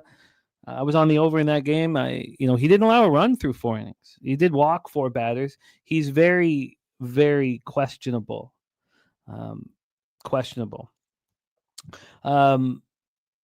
But do we expect positive regression? I think we do. Progression, we should say. Progression to the mean, we do. AM says that was a revenge spot for Senzatella. Senzatella's had pitched in 7 games at home. He started 6, 50 hits and 34 in a third. Opponents hitting 333 against him. Lefties hitting 393 with a 991 OPS. Righties 338 with 950 OPS. You have Hayden Birdsong. There's some really good young pitchers battling for these last spots in the rotation for San Francisco, and Hayden Birdsong has at least 5 pitches that he throws with confidence. 3-1, 2.55 ERA, 1.28 WHIP on the year, and he's had 7 appearances on the road. He's only got a chance to start twice. Overall, though, he's been quite good. 17 innings, 18 hits, 19 strikeouts, 6 walks. Points hitting 257 against them. His issue is lefties. Lefties has been his issue so far in his young career. We have confirmed lineups right now. Let's go over them. The lefties that he's going to face: Sam Hilliard, Ryan McMahon. I mean, look at your 1, 2, 3, 4 for the Rockies today. I mean, is that not just horrific? Beck, Hilliard, Estrada, and McMahon. Then you have Doyle, Mickey Moniak, Arcia, Ritter. I like Ritter. I think he's going to be a really good player. And then Fulford batting 9th. So they only have 3 lefties that Birdsong should have trouble with: Young-Hoo Lee, Willie Adames, Helio Ramos, Flores, Yastrzemski, Smith, Schmidt, Fitzgerald, and then Logan Porter behind the bench for Birdsong, which I think is a good someone that he's very comfortable with. Gorky on the Twins and the Giants. AM says, I don't trust either team's bats, but the hitting conditions in this game are insane. Says, pass, I could see it sailing over or stone cold under. Justin McKelvey on the Yastrzemski RBI at plus 104. So here we go. Giants versus righties last 30 days, 235 with a 681 OPS. It's almost 1-0 Texas, by the way. Over. God, it's just kryptonite for me. What is the live? Hold on, before we continue real quick, I'd love to, potentially jump in live, but go ahead. Sorry. Well, no. It's important. It's money talks, man. Never worry about interrupting that. 9 right now. I'm gonna take the under 9 with you. I don't have a 9.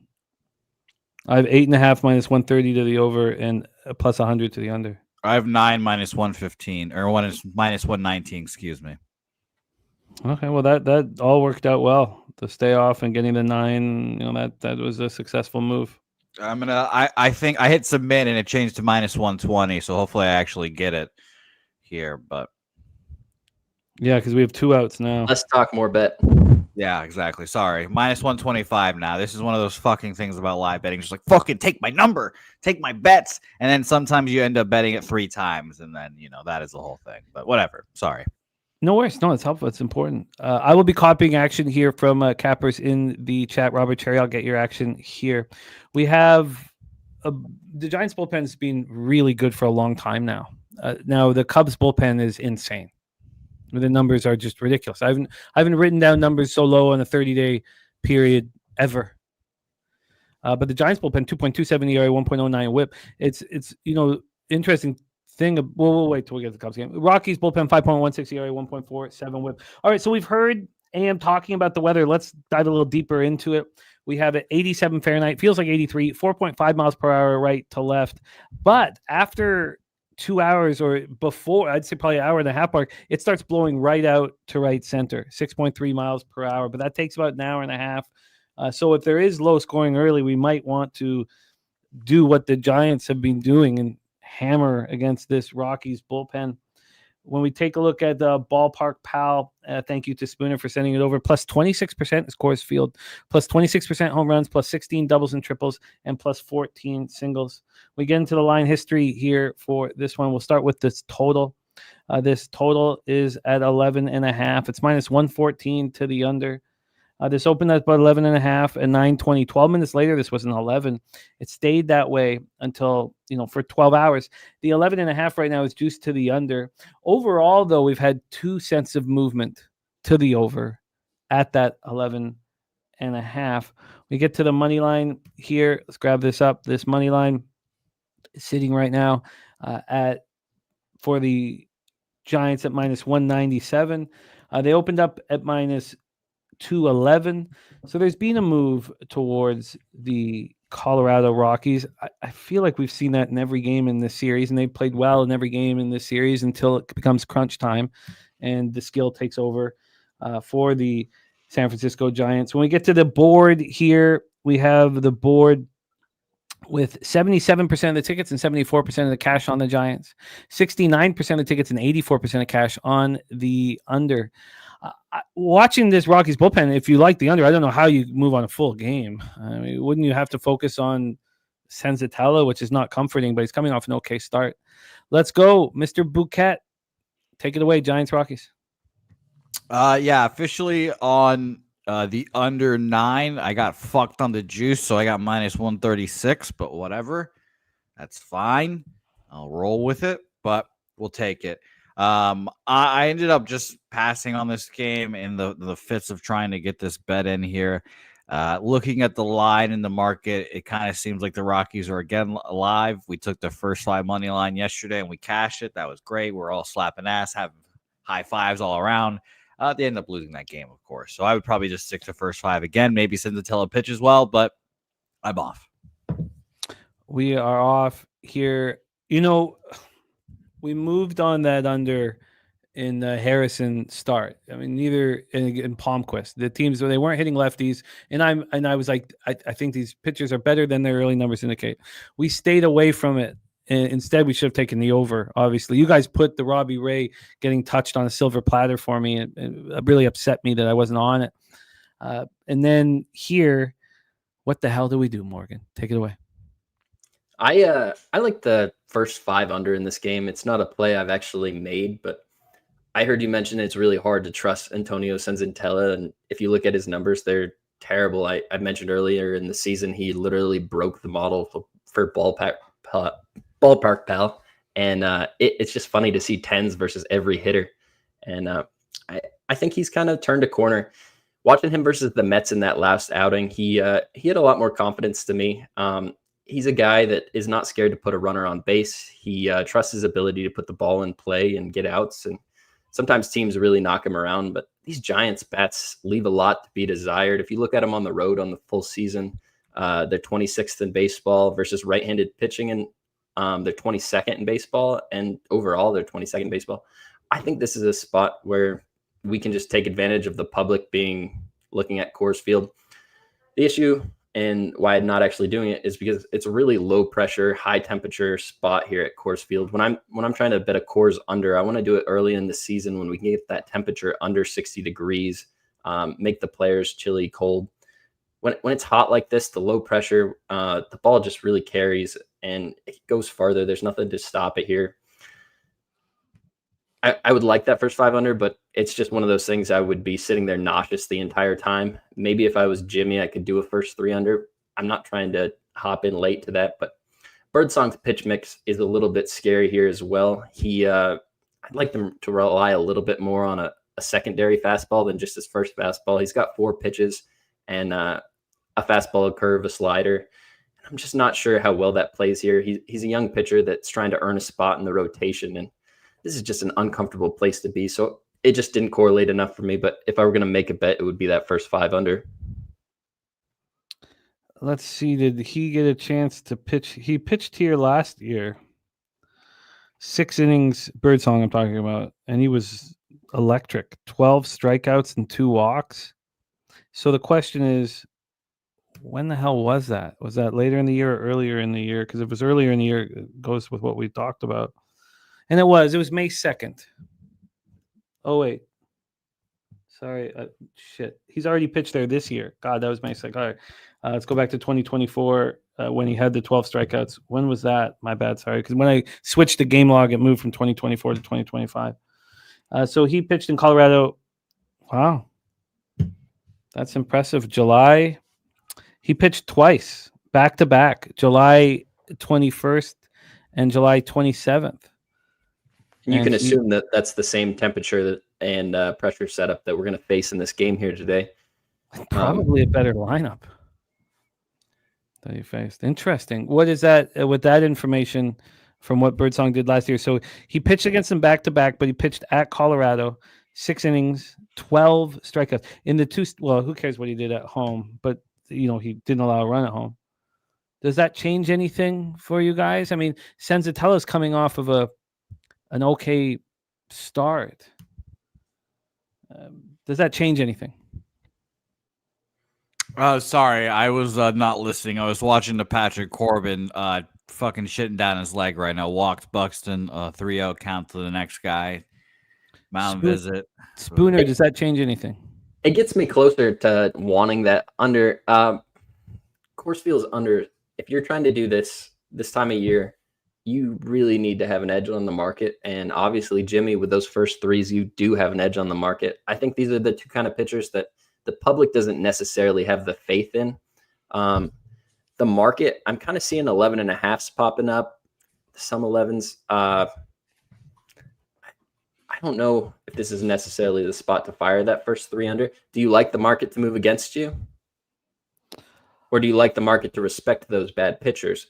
Because I like the market to respect the bad pitchers. And I saw feel this like juiced 11 open, and now I see a lot of 11.5s, and I think that's for a reason. I'm not sure. But I read the market differently here with the total. I see it not moving. It opened up at 11.5 and immediately went to 11 at the books that I'm looking at. So then it stuck at 11, but that opening line was attacked at 11.5. Now we're back at 11. So let's look at where we used to play poker here, because that was different. So you're right, that was different. They opened this up at the 11 at 3:02 p.m. I'm surprised that the book that I use for my market talk opened this at 11. They did that at 9:20 p.m. and it lasted there for 12 minutes. Huh. That is a surprise. I guess I'm going to need a little bit more time. I mean, it's not a comfort, like it's not comfortable. I told you with the Harrison Palmquist, I was so stressed out watching that, and they scored 3 runs for the under 3.5. Like it wasn't, and then that was about these lefties and the inability of these teams to hit lefties. They hit righties quite a bit harder than lefties. Maybe this is optional misery, honestly. But look at this 3.5. It's just minus 115 to the under, which begs the question: what did I get on the 3.5 with Harrison and Palmquist? Let me grab it. I guess we don't need to sit here. I mean, there are not a lot of games on the card right now, so we can spend a little bit more time. But I don't need to sit here hemming and hawing too much. I'm starting to kind of like it, but the weather is a real problem. It's a real problem. I don't want to ignore those giant red flags. So, I mean, did you not, let me just, what was the, I think the ballpark, do you have, I have it because you sent it to me. 1-1. 1-1? Yeah. Corbin just doesn't have it. The Tuesday ballpark pal. So we have Thursday up right now. There's Wednesdays and Tuesdays. Coors Field was even worse for that day. It was 31%. It was 27% homers, 21% doubles and triples, and 17% singles. It was even more offensive. Do we think that Harrison and Palmquist are better than Birdsong and Senzatella? Because that's fair if people do. Do you, Spooner, think that Harrison and Palm? I know they're higher thought of prospects, but do we think they're better pitchers than Birdsong and Senzatella and should be treated as such? So it's really difficult. Senzatella is obviously a pitcher that would look a lot better in a different uniform, and we would have a completely different opinion on him. Hayden Birdsong is a guy that lost the starting job at the beginning of the season. He didn't get it. He's been in relief. Like you said, he already pitched 2 innings here in Coors this year, didn't give up a run. And, he's really still trying to earn this spot and continue to be able to pitch here. He's getting smacked around by lefties really hard. The Rockies aren't full of lefties, but they got Hilliard, they got McMahon, they got Mickey Moniak. I think there might be a switch hitter or two in there, and they might be able to turn around. And no, they don't have any switches. It's just Hilliard, McMahon, and Moniak. All right. I think Colorado probably gets a run or two in this first 5, and then that means I have to trust Senzatella. You're looking at a first 3, so it's a little differently. I still haven't been able to really force myself to play those 3s. It's just such an instant gratification to look at it. I see you having such success, but it's never correlated for the way I've done stuff. And I could only look at first 5, and there's just too much volatility here. I'm scared of a Colorado lineup with Hayden Birdsong, and I don't want to be scared of a Colorado lineup ever. So I don't know. I wish you luck. I don't want to talk you off it, but there's enough red flags for me here that I don't want my money there. I'm getting more and more interested in it. So again, this game doesn't start till 3:10 p.m. It's 1:26 now. I should be able to kind of watch the market marinate a little bit more, but at this point, I expect to bet it. I expect to be on the first 3, on the 3.5. Also, that the one last thing I want to question, and I know that we've been on this game for a little too long. We'll move on. But the one thing I want to question is, this is a 3.5 minus 115 to the under. So let me just go to my first 3s spreadsheet. What was it in that one that I just cashed? It was minus 120 to the under. It was 5 cents more. So it was a pick 'em at that number. That's telling because you guys, we talked a lot about the first 3 under yesterday in the Rangers Twins game, and it was juiced to the over. And I was like, and then I wanted to, as I sat there for hours after the show, I was like, well, the market is saying that Festa is the vulnerable one, and I believe that he's going to pitch well here. So once I came to that decision, I moved on it, and obviously it was lighter that got me in the drink hole. So there we go. So I'm looking at this now, and the Giants have their lineup out. I didn't realize they have 3 of their AAA guys in this lineup. It's a travel day lineup. They're leaving town today, so that really correlates for you. Yeah, I at this point after the discussion, and I apologize for how long we discussed it. I want the first 3 under. I'm also not going to move on this live 9.5 at minus 140. I probably could have timed it a little better. So when I move on live, it's because a walk, a pitcher leaves hanging a curveball up and it goes yard. It's not because of stringing hits together. That makes me nervous about my action. So Corbin escapes with only a 1 earned. Yeah, and then the 9.5 minus 145 now. It's just not appealing to me. Okay, so sorry about how long that was discussed. Hopefully the length of that discussion is going to help me get paid. Very interested in that first 3.5. We move on. Next up, we have our first evening game. Tigers, Orioles. The market told us that Zach Eflin was going to deliver for us yesterday, and he did exactly that. I also thought that Mize wasn't good. He's just such a good pitcher that even when he's sort of laboring, he's still taking care of business. But good God, the market told the 20 cents more expensive for Eflin against Mize, first 5. I mean, at that point, if you believe in the pitcher, and coming off IL, we did, he's been much better, then it's just a gift. The market is taking money and putting it in your pocket. Now, I needed the Orioles to score those 2 runs, but all right, let's roll. We have Tariq Skubal going up against Dean Kramer, who's not starting anymore, is what we've been told. We have an opener here. Let's confirm that Kramer is the primary. Kramer has been vulnerable. Jermaine saying Skubal 12-1 off of a loss here. So here we go. Tariq Skubal, Dean Kramer, Skubal. Well, let's take a look at the weather first. See what we do with this. We have 95 Fahrenheit in Charm St. Jesus, I love that. 5.4 miles per hour to right field. We haven't even hit 80 yet this year. 3.6. It dies down to 3.6, all going out to right field. It is hot. Ballpark Pal has this plus 10%, plus 4% homers, even doubles and triples, and plus 12% singles. So not that helpful. Kong says I'm going to be on Skubal K. He's busy at work, so I don't have the exact number in front of me.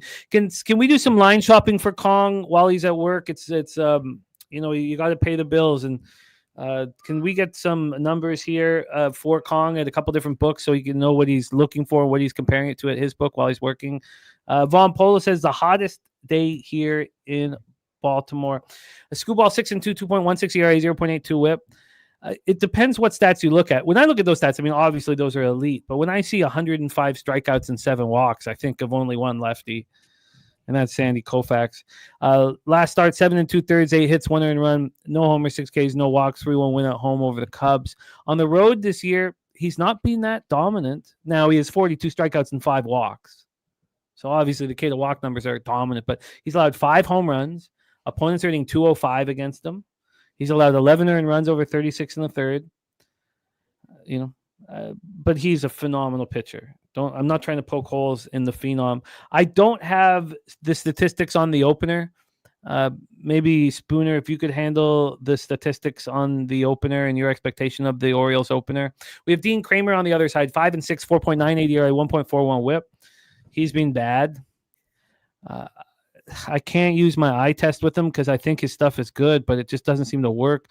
Coming off a 5-4 loss at the Athletics, that's not the worst thing to happen in Sacramento. It's a tough place to pitch, but he didn't pitch very well. He got 2 strikeouts and 5 1/3, allowed 8 hits. At home this year, he's been phenomenal. 6 earned runs in 4 starts. He's been so good. Lefties are destroying him, though. 331, 907. That's not at home. That's just everywhere. And the Tigers have lefties that will hurt you. Meadows, Carpenter, Riley Green, Colt Keith, and McKinstry. They have lefties that can get you. So this is not the easiest spot for Kramer, but the Tigers aren't hitting hard right now. 238, 685. Also, this Tigers bullpen has been bad, straight up bad the last 30 days. 4.51 ERA, 1.35 WHIP. It's been barely better than the Orioles bullpen. And the Orioles have no power against lefties. They're starting to hit with a decent average, 258, but 663 OPS. Let's go into the line history, and we'll hand it over to Spooner in this one. 2-1 Texas now. 2-1 Texas. Yuck. And 3-0 Mets. 3-0 Mets. Soroka getting touched immediately. The breakdown by Perky was bang on. And it's Aiken, right? The lefty, who's Spooner will tell us a little bit about. This total's an 8. It opened up at 8, and 25 minutes in, it moved 8.5. Then it got back to 8. So at this point, we've had 6 cents of movement towards the over. And then on the money line, from a money line standpoint, we have Detroit at minus 194. They opened up at minus 178. There was no move towards the Tigers, no move. It took 12 hours for the public or for the books to say, okay, we're getting too many bets on the Tigers. We must move on the Tigers. So that's the situation. We'll take a quick look at the board to see the cash flow here. We have 83% of the tickets and 89% of the cash on the Tigers. We have 89% of tickets and 95% of cash on the under. Spooner, take it away. Yeah, so Keegan Aiken is going to be the opener today. I expect him to go just one inning. The max on the season he's gone so far is 2 innings, and his last few outings he's come in just for partial inning outings. He is a guy that used to start for the Orioles. He came up with this organization. I think he started around 25, 30 games for them in the past 6 or 7 years. But he's a 3-pitch guy. He's got a really nasty slider. He can get strikeouts with it. I think that's what they're hoping to do with him. I only expect him in here for that 1 inning. Looking at it on the season, he's got reverse lefty splits, so that's a little concerning. Makes me think the Tigers could get to him, but they intentionally are putting him in this spot to set Kramer up for a better start. And I think if you look when teams do this, it works out in their favor pretty frequently. I like Baltimore here, but it's so hard to get in front of a guy like Tariq Skubal. As you said, he's got Sandy Koufax-esque numbers, and it's just amazing to watch every time he goes out there. He's already seen Baltimore this season once, so I think that kind of is more helpful to the Baltimore bats. I would like to try to get there in some fashion with Baltimore. I was kind of looking at their team total as well. I didn't end up moving on it yet. Like I said, it's really hard to go against Skubal, but you get such cheap numbers. And I think these Baltimore bats are probably going to have better numbers than what they do right now at the end of the season. And that's going to come with a lot of games where they have to get runs. And why can't it be here? That being said, I'm just not trying to get in front of Skubal. I stayed off the game. I wonder if the weather is a problem enough. I wonder if this is a spot where,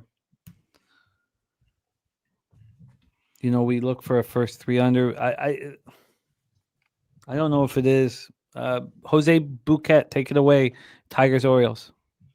Yeah, I will just use the Tigers as the first leg of a parlay here.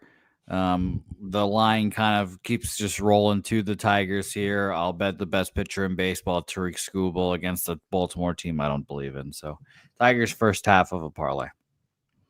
Okay, Jose has the Tigers. So we also heard from Bobano, he's on the Tigers first 5 minus a half at minus 138. And the Orioles are starting to hit the Tigers a little better. God, I wonder if Aiken and Kramer can hang with Skubal for a little Kramer while. struggles with lefties as well, and Parker Meadows is now hitting at the top of that Tigers lineup. He's a really good lefty bat. You have Kerry Carpenter, Riley Green, Colt Keith, and a switch hitter in Wenzel Perez. So I think these Tiger bats will be able to touch the Baltimore pitching. Yes, it's also 95 degrees, beautiful day. Yeah, but Aiken comes in to get through Meadows, Carpenter, and Green, which should make that first 3. I mean, you're going to have to get through the top of the third. He's a lefty this year that's struggling with lefties. I looked at his past splits. It looks like in his career he did better with lefties, but 2 of the last 3 seasons he's given up better power numbers to lefties, and they call him Kerry Bonds for a reason. Okay, I'm going to need a little bit more. I guess maybe it's just there's no need for it. DC Capper on the Tigers -1, and the Tigers first 5 minus a half. Big Show picks on Skubal for 9 or more and 10 or more strikeouts. Mally Mal on Tigers double result in first 5 under 4.5. I guess, one of the things that's been working with the first 3 unders is, pedestrian numbers. These are the 3 things, basically. Pedestrian numbers, market moving to the under, and then weather helping. And we don't have pedestrian numbers because we have the incredible Treek Scooball, but we do have Kramer, which does help that. But we just don't have the weather helping. And we have so much money on the under and it not moving. So, okay, I can leave this alone. I'm going to look at it a little bit longer, but I can leave it alone. So let's roll on. Next up for us, we'll have Jose hitting leadoff here for Yankees Royals. You know, the difference here, and things can change, you know, because both Jose and I are not in the spot where we can, where, you know, a bad week, a bad few days, and we're right back in the red. But, now I go 7-6 up 0.19 units, and it feels like a losing day, and that is a good sign. I screwed up with the Royals first 5. It was a terrible bet yesterday. Now we have Will Warren going up against Seth Lugo. Warren coming off a 9-6 win at home over the Red Sox. Went 5 in the third, 3 hits, 4 in runs, 1 homer, 6 Ks, and 4 walks. Will Warren gets strikeouts at a very high rate. And he doesn't allow a ton of homers. You know, I know he allowed a homer in his last start. He's allowed 6 this year and 57 in the third, but 75 strikeouts. But look, 1.41 whip is too high. And he's not been very good, you know, on the road. He's been much better at Yankee Stadium. 3-1 Texas now. Thank you, Jay Kopp. Ober just doesn't have it. Guy's just the kryptonite for me. We now have a 10.5 juice to the over. These bullpens are very good, but we haven't even seen if we haven't even seen if Corbin can get through a comfortable clean inning. Maybe we need a sign of that before we can do anything. Shout out to a couple people. First off, Roy Balmus joining us from Japan. 2:34 a.m. right now in Japan, getting up to watch a show. I love the dedication, Roy. I hope it gets you paid. We have the Skunt Blaster play day, Brewers money line and Blue Bombers plus 3.5 in the parlay at plus 305. A shout out to our guy, the Skunt Blaster, and then he gives a Pub Sports Radio membership. Cameron Sinnott getting it. Thank you, man. That means a ton to us. Our guy, the Skunt Blaster in the house. That is copied and pasted here. Thank you so much, my man. So let's get back to this spot here. We have Justin McKelvey on Pasquantino RBI at plus 148. And Justin McKelvey stacks play day number 2 is Bobby Witt over 1.5 bases. So Will Warren, lefties hitting him at 261, 798 OPS. He's been striking out righties very easily. But Pasquantino is the lefty there. You got Caglione. Big Jack is a lefty. And then Raven Isbell turn the lineup over to the 3 righties that get things started. There's Will Warren. And then you have Seth Lugo, who certainly doesn't look as dominant as he did last year, but he's still been fine. You know, fine. 3.46 ERA, 1.17 whip. I mean, that's better than fine. Problem is he's allowed 12 home runs in 65 innings. I don't remember the last time he would get lit up and smoked, you know, quite like this. Last start, 5 innings, 5 hits, 2 earned runs, 1 homer, 5 Ks, 2 walks, and 7-2 loss to the White Sox. At home this year, Lugo's been great. 14 earned runs in 7 starts. I mean, he has allowed 5 of his 12 home runs, but he's been really good. 241 in points, batting average higher than last year. He also gets touched by lefties. Lugo getting righties out, but lefties have been getting to him. Ben Rice, Cody Bellinger, Jazz, Grisham, Austin Wells will be the lefties that we expect him to face. So there's 5 of them in there. Yankees versus righties, 257, 798 OPS last 30 days. Royals, 278, 727, and both bullpens have been struggling a little bit. Ron Crawford says, don't play my Royals versus the New York Yankees. They own us.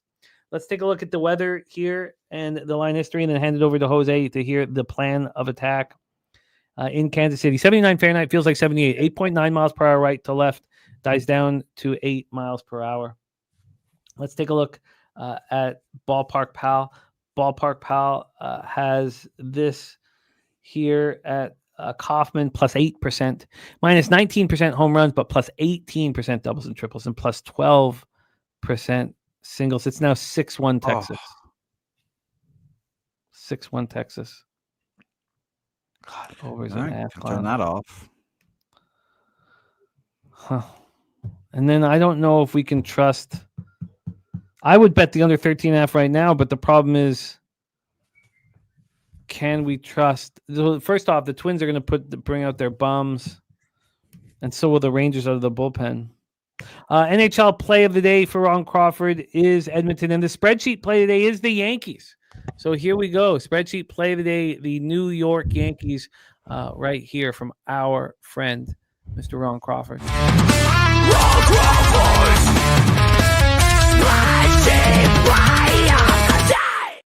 Rob Free says Lugo gave up 4 solo homers last time out versus the Bombers in New York. Let's take a look at this line history and see what the plan of attack is. Line history wise, we have Lugo and the Royals at plus 137. Opened up at +1, now plus 138. Moved again 8 minutes ago. They opened up plus 129. So the Yankees have gone from minus 143 to minus 150. The Yankees have taken 7 cents of action. And from a total standpoint here, we have a 9. It's minus 108 to the over. We've had 7 cents of movement towards the under. And when we look at the cash flow for this one, we have 56% of the tickets on the Yankees and 76% of the cash on the Royals. We have 66% of the tickets on the under and 87% of cash on the under. Mr. Bouquet, we have spreadsheet play today on the Yankees. Do you also think the Yankees are very live here against Seth Lugo? Yep, they're the other half of the parlay with the previous game there. Plus 150. Let me double check that, actually. I wrote it down here. Yeah, plus 150 New York, Detroit parlay here. The line, just again, same thing as yesterday. The line just kind of moving rapidly towards both these teams. So that's a simple analysis, but it worked for me yesterday. We'll see if it works again today. All right. So we have a Tigers-Yankees parlay for Jose. And what was the number at? Plus 150. You are in business. And your expectation of Will Warren and Seth Lugo in this, Jose? That's a good question. I am a little higher on Will Warren because the Yankees are unfortunately good at judging pitchers. So I think he has a pretty good start, and I wouldn't be surprised at all if it's just another homer-filled start for Seth Lugo. But I do lean under, admittedly. I think this could be like a 5-2 kind of ball game. 5-2 kind of ball game. Let's hear from our guy Spooner. Yankees so I have a play in this game. I took the Kansas City Royals team total over 3.5. I agree that the Yankees bats are probably going to get to Lugo, but I have a lot of faith in Lugo to pitch better than what he has recently. And I think this is a spot where he can really show it versus a good team. So I don't want to take or have any part of him in this game. I want to get the Kansas City bats versus Will Warren. I want to get the Kansas City bats versus the Yankees without their best reliever. Weaver's their go-to guy in any situation. Without him, it puts everybody in a worse situation in that bullpen. Devin Williams has always had troubles pitching in the ninth. His career ERA in the ninth versus the eighth, it's astronomical difference. So I think there's a lot of ways these Royal bats can get to Will Warren. If you look, he really struggles with lefties, and you might say the Kansas City Royals' best bats are righties, and you'd be right, but they can throw 5 lefties in this lineup, and then they have Bobby Witt hitting from the right-hand side. They have Salvador Perez hitting from the right-hand side. These are 2 guys that are going to hit anybody, and I trust them to get it. So that's 7+ bats that I have in the way that I look at this versus Will Warren, and I think this is a spot where we can get 4 runs. It's going to be offensive weather here today. It's going to be really nice setup. This is a park where you're going to get a lot of doubles. I think the Royals bats can really put those 5 lefties together, get some runners on base, and then have India come up at the top of the order, Bobby Witt, and knock in a couple. It happens once or twice, and then you probably see Judge and Yankees bats come out and do the same thing to Lugo. But I don't want to wager that right now. Definitely not trying to go up against Ron Crawford with that. So that 3.5. I got it at minus 130. I don't know where it's sitting at right now, but Kansas City bats, that's where I'm at. That's the over 3.5 minus 130 for you. Yes. I get it. Makes sense. Absolutely makes sense. All right. Let's roll on From there, we have Jose Tigers Yankees parlay plus 150. Bobano on the over 8.5 in the Yankees Royals. Spooner on the Royals team total over 3.5 minus 130. Rob Free, his play of the day is Goldschmidt over 1.5 bases. DC Capper on the Royals plus 1.5 in the over 9. We have Ron Crawford spreadsheet play today on these New York Yankees. So there we go. Let's roll on. Next up for us is Cardinals, Milwaukee Brewers. We're American Family Field in Milwaukee, Wisconsin. We have Sonny Gray going up against a youngster who has looked phenomenal. Second round pick in the 2022 draft out of Crowder College in Missouri. This kid looks very good. Jacob Mizorowski. Jacob Mizorowski.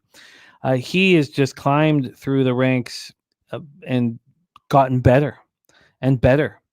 He started last year in AA Biloxi, and he pitched well. He had 19 starts there, 79 and 2/3. They were a little worried about the amount of innings when he did go up to AAA Nashville, so they started bringing him out of the bullpen. They gave him 2 starts, but he closed a few games. They only gave him 17 and 2/3, but he was even better. 22 strikeouts. Did walk 10 batters. He only allowed the 1 jack, a 0.850 whip once he got to AAA. This year in AAA Nashville, 4-2 with a 2.13 ERA, a 1.09 whip. He is looked very good. I almost came to the show with this first 3 under 2, but I wanted to sit with Mizorowski a little longer and hear what everybody thought of him and expectations for him. DC Capper on the Cardinals. Mark A says he throws 102 or 103 miles per hour. 23-year-old Jacob Mizorowski. Sonny Gray has been great. Got me paid in full in that last start. He's had back-to-back starts where he hasn't allowed to run. He shut down the Dodgers easily. That's very difficult to do. But it was in St. Louis where he's been lights out, bet on. On the road, it's not quite the same. 11 earned runs and then 21 and 2/3 and 5 home runs allowed. Opponents hitting 253 against him. He still has the 24 strikeouts and 3 walks. That K to walk ratio, that is spectacular. The Cards are hitting hard. Last 30 days, 268, 726 OPS, while the Brewers are not. 222, 661 OPS. And the true colors of the Cards bullpen, I was higher on them than I probably should have been, and Spooner told me to not be, and they are showing their true colors. They've not been very good.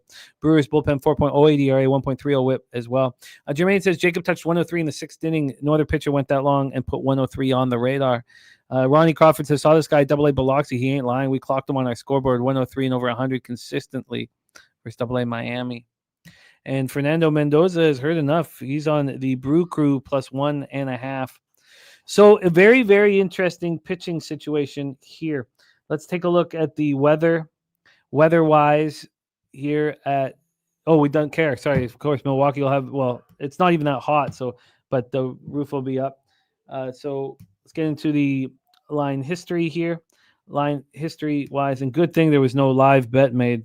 I think as soon as they go to the bullpen in this game, it goes to sleep, unless the Twins come back in it. So I think this can be timed right. As soon as Ober and Corbin are out, these bullpens are pitching well, and maybe they just want to get out of here. But that will change if the Twins come back in this game. Here we have a total at 7.5, minus 107 to the under. This was the exact line I was looking at earlier this morning, way earlier this morning. So we've had 9 cents of movement towards the under.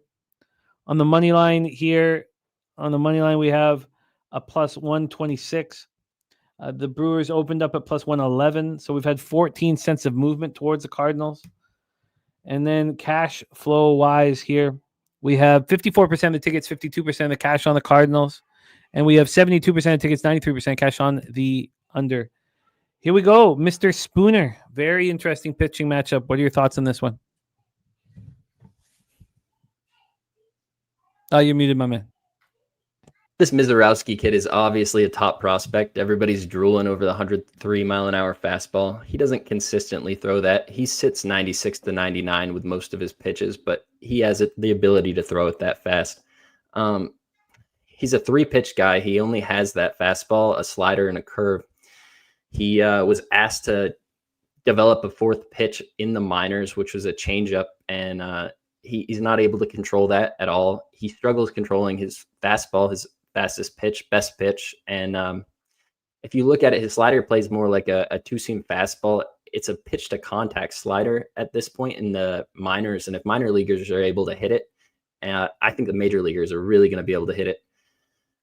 I think this guy is just not developed enough to be a starter.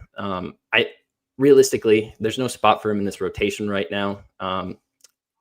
At the high water mark, maybe he could be a better pitcher than Savali, but right now Savali's more fit to be a major league starter.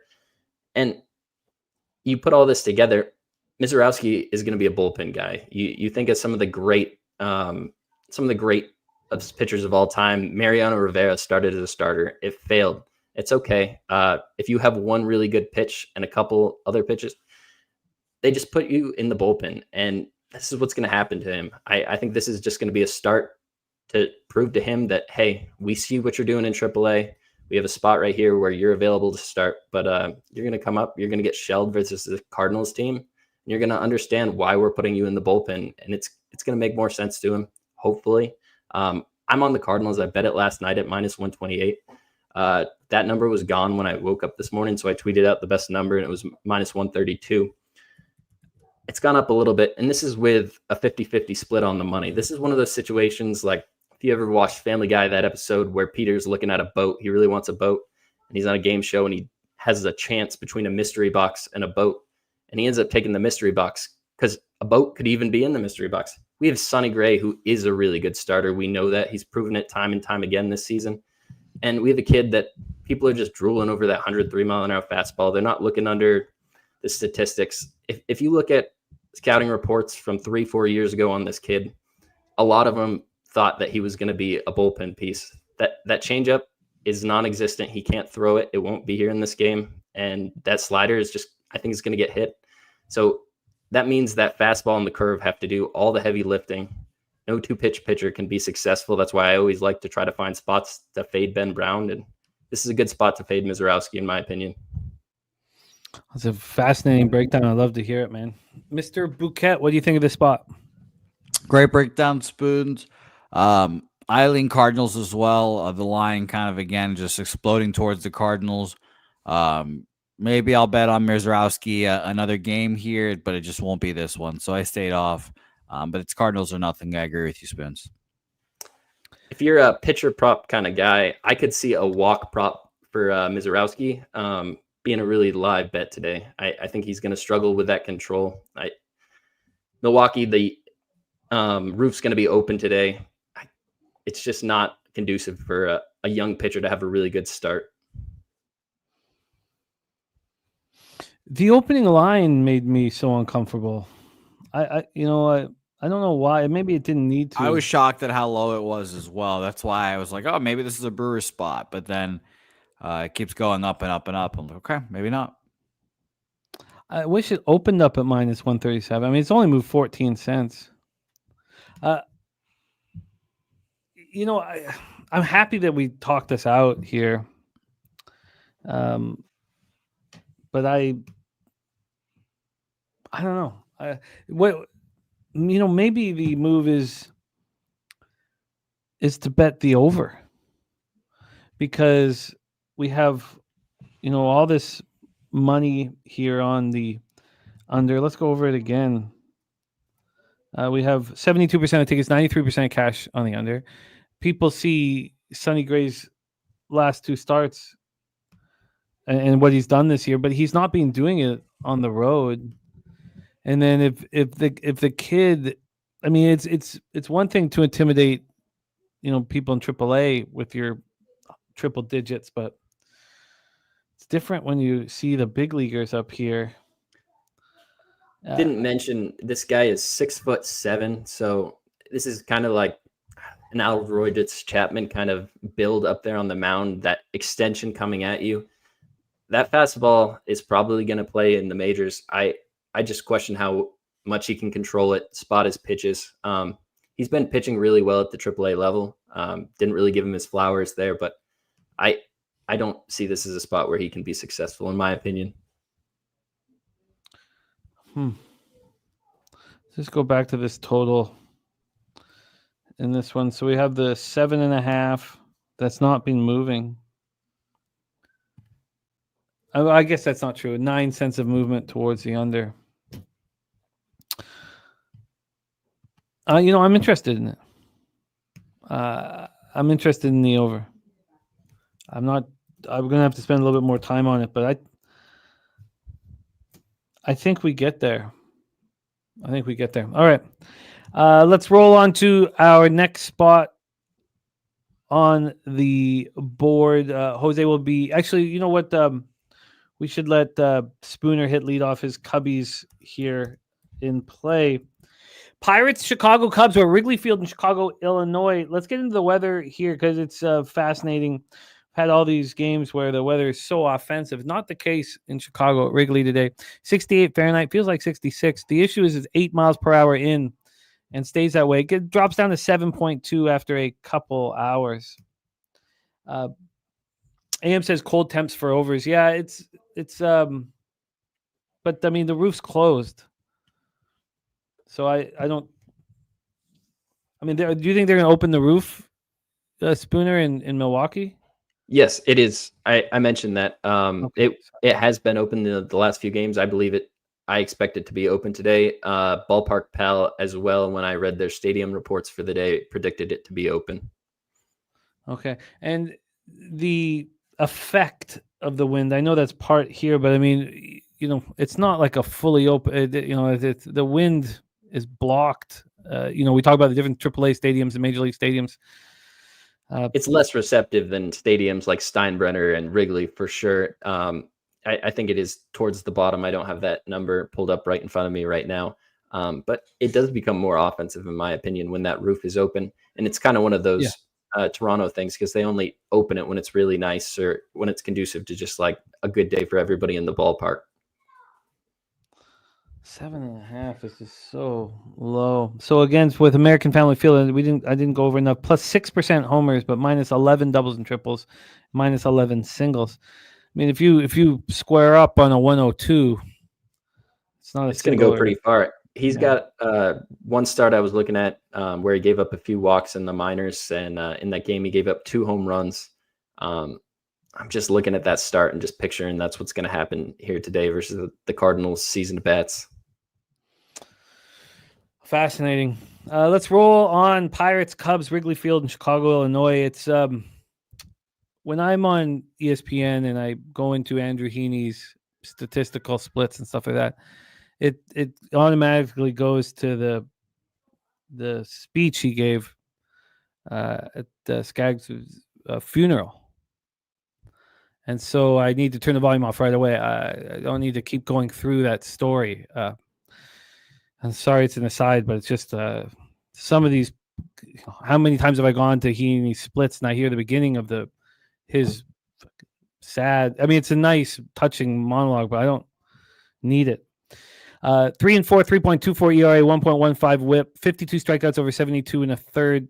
He left the game against the Phillies. He was rolling. He left with left calf cramping. He was probably done anyways, but he was spectacular. He's been so good this year. When will it end? On the road in 6 starts, he's only allowed 13 earned runs. I mean, he's just pitching so well. And then he's got the reverse splits where lefties are hitting him harder than righties. You have Jamison Taillon, who's pitching phenomenally well right now. 7 innings, 4 hits, 1 earned run, 5 Ks, 1 walk, and a 6-1 win at the Tigers was his last start. He's allowed 11 earned runs in 6 starts at home. He's been so good. 182 opponent batting average. Righties hit him harder than lefties, but the splits aren't too much to worry about. It is worth looking at the Pittsburgh righties. You got Kutch, Reynolds a hit from the right side, Gonzalez, Davis, Hayes, and Kiner Falefa. It's a pretty weak group of righties. Perky on the Cubs run line here. So let's roll. We have the Pirates versus righties, 256, 714 the last 30 days, and the Cubs are just not hitting lefties, 230, 664 OPS. The Cubs bullpen, as I said earlier, a 1.03 ERA and a 1.01 WHIP. I mean, they've been lucky and fortunate, but still, those are just unbelievable numbers. Pirates bullpen, 3.96 ERA, 1.19 WHIP. I mean, those numbers aren't even that bad. Let's get into the line history here for this spot at Wrigley. Again, Ballpark Pal gives this minus 20% overall, minus 27% homers, minus 10% doubles and triples, and minus 6% singles.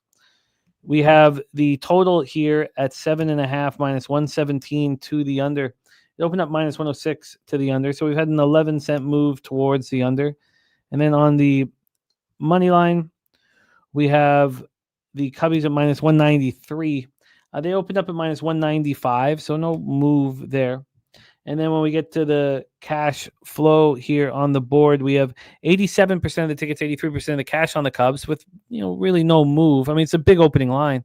79% of the tickets and 92% cash on the under, and we've seen some movement there. Take it away, Spooner, your Cubs in action. Yeah, so as you mentioned, these Cubs have not hit lefties well. The most in the last 10 starts they've gotten off the starters, 3 off Lodolo in Cincinnati. And everything besides that is just ones or zeros. They got 2 versus Carson Palmquist. But we read these names off, and it's Skubal, it's Gore, it's Lodolo, it's Ryan Weathers, who's pitching really well. It's Robbie Ray. It's a lot of really good lefties. And I'm not an Andrew Heaney guy. I look at this guy's stats, over a 4 xFIP on both sides of the plate, over 1.2 whip on both sides of the plate, over 353 WOBA versus lefties. The Cubs have 2 really hard-hitting lefties. I think they can find a way to get to Heaney. I think this is a spot where they finally get some runs. Why I didn't bet this game is it's minus runs in Ballpark Pal's model, and that means it's going to be just a pitcher-friendly day here. When the wind's blowing in, when it's cold, it's just a different park completely than what it is when it will be in July when the wind's blowing out and it's a little bit warmer. And I'm not trying to, there's too much juice associated with backing Cubs. I can't do it at a -1. You're going to have to pay like a minus 150 something, a minus 1.5. So you're taking away the bottom of the ninth. You're playing in a pitcher friendly, you're only getting 8 innings to score that many more runs. I just can't do it. The Cubs would be a good parlay piece today, in my opinion. I really think they can beat these Pirates teams. Looking at the board, you could pair them with the Astros and get nice plus money. That's something I would consider doing with such a small board like this. Also, a guy like Nico Horner just really eats left-handed pitching, and Andrew Heaney is the kind of guy that's going to give up that hit to him. Maybe I could just take his offensive props. You can get his hits, runs, RBIs at minus 115 right now. That looks really promising. I haven't moved on this game. I can't find a way to back the Pirates. And sometimes if you're making an argument and you only see the one side and you can only do the one side, it means you're missing something and you're blind to it. And that's probably part of the bias I have as a Cubs fan here. So I just ultimately am staying off this game. I don't find this fishy, but AM says this total seems suspiciously high for wind blowing in at Wrigley in these 2 lineups. I mean, I think if you go down to a 7, it just gets hammered to the over. I think that's the fear. But Jose, do you think this is a fishy total? You're muted. Oh, there we go. Double muted. I can only bet under. I thought I was surprised to see how low this line was. And you guys not saying that there's 30-mile-an-hour winds blowing in is another why is this total so low? So it'd be under a pass for me in this game for sure. It just seems weird. Joe Yurkovich is saying it's not cold, wind's weak. We still have a super low total like the wind would be. So yeah, it'd only be under for me. Going to be low 60s with 8 to 9 mile an hour winds blowing in for most of the game, and it's going to be cloudy atmosphere. I mean, the under does appeal to me.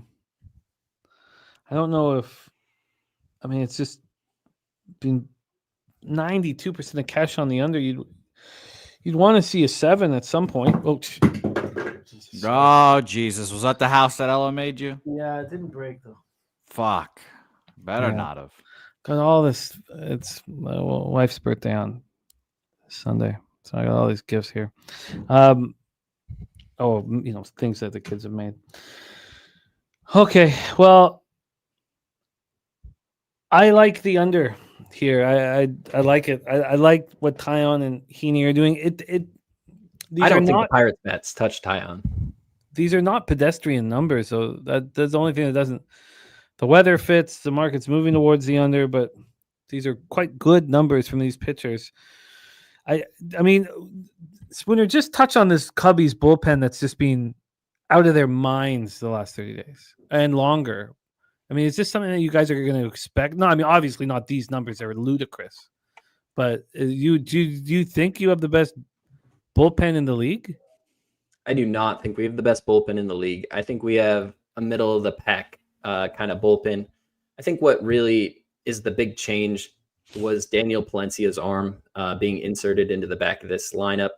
This guy has a 100-mile-an-hour fastball that is just really impressive. He's at times touched a 30% K rate. He's really a nice option to have. We're missing Porter Hodge, and he's an arm we really need there at the back of the bullpen. But between Ryan Presley, Daniel Palencia, Drew Pomeranz, there's some arms here that really give us faith. You remember Chris Flexen. He's a guy that gives the Cubs the ability at any point in time to, if we're going to have to eat a bunch of arms, we can just throw Chris Flexen in there and ruin his arm for a week instead of eating the bullpen. And I think just the way the managers handled it's been really well.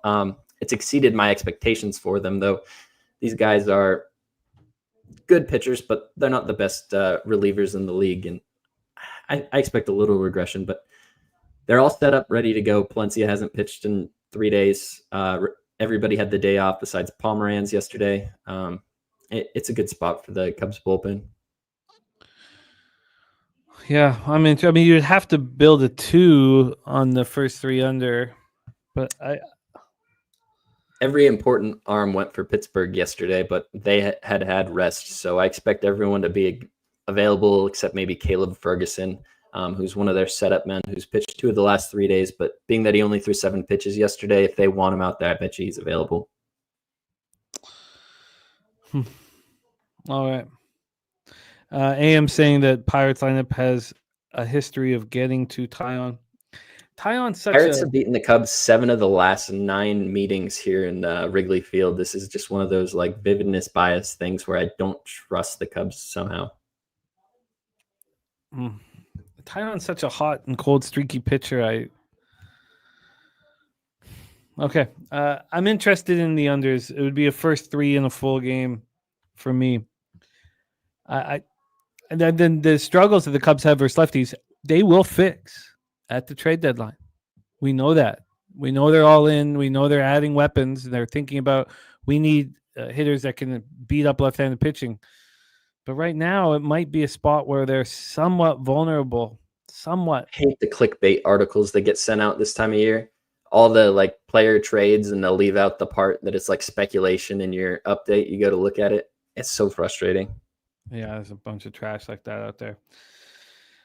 And Mark A saying Cubs are 80% to the under as a home favorite in their last 15. Well, that's a great stat, Mark. Okay, I'm very interested in that. I think that's going to be my plans moving on the unders there. Let's move on to our final spot on the board today. Spooner had a great look on the Houston Astros on the -1 line. Jose will hit leadoff here. Framber Valdez has been spectacular of late. Didn't get off to a great start, but he's been lights out. That last performance at Pittsburgh was a thing of beauty. 8-2 victory, 7 innings, 4 hits, 2 earned runs, 11 Ks, and 3 walks. At home this year, he's allowed 10 earned runs and 6 starts. 201 opponent's batting average. He just is locked in right now. Lefties hitting him a little bit harder than righties. I mean, you just want the lefties to be able to get these righties out, and you figure that the numbers will work themselves out against lefties, but righties only hitting 202, 597 OPS against them. White Sox says in general aren't hitting lefties 233, 694 the last 30 days. And the Astros, the same thing, 256, 697.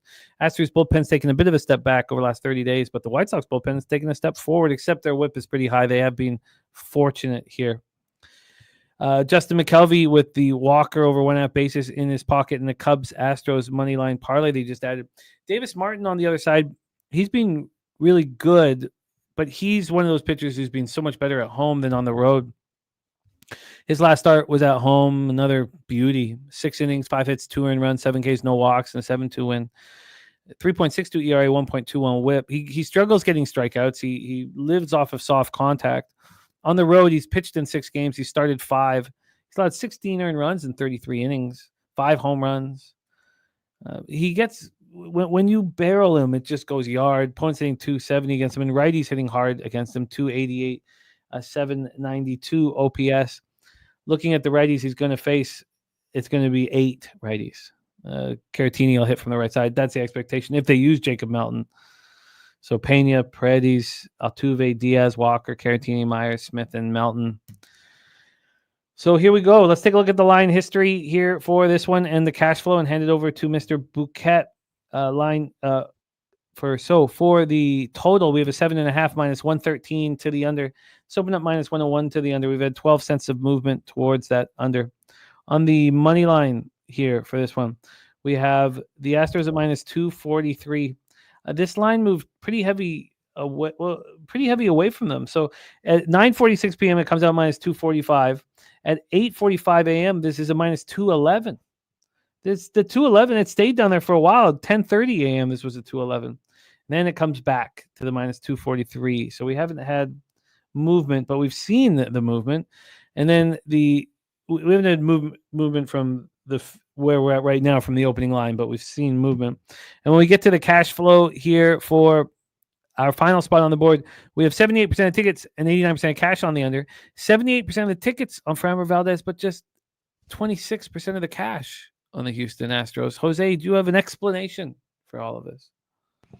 I do not. I thought this game was interesting because I thought the Astros might be a little more favored, like minus almost 300 here.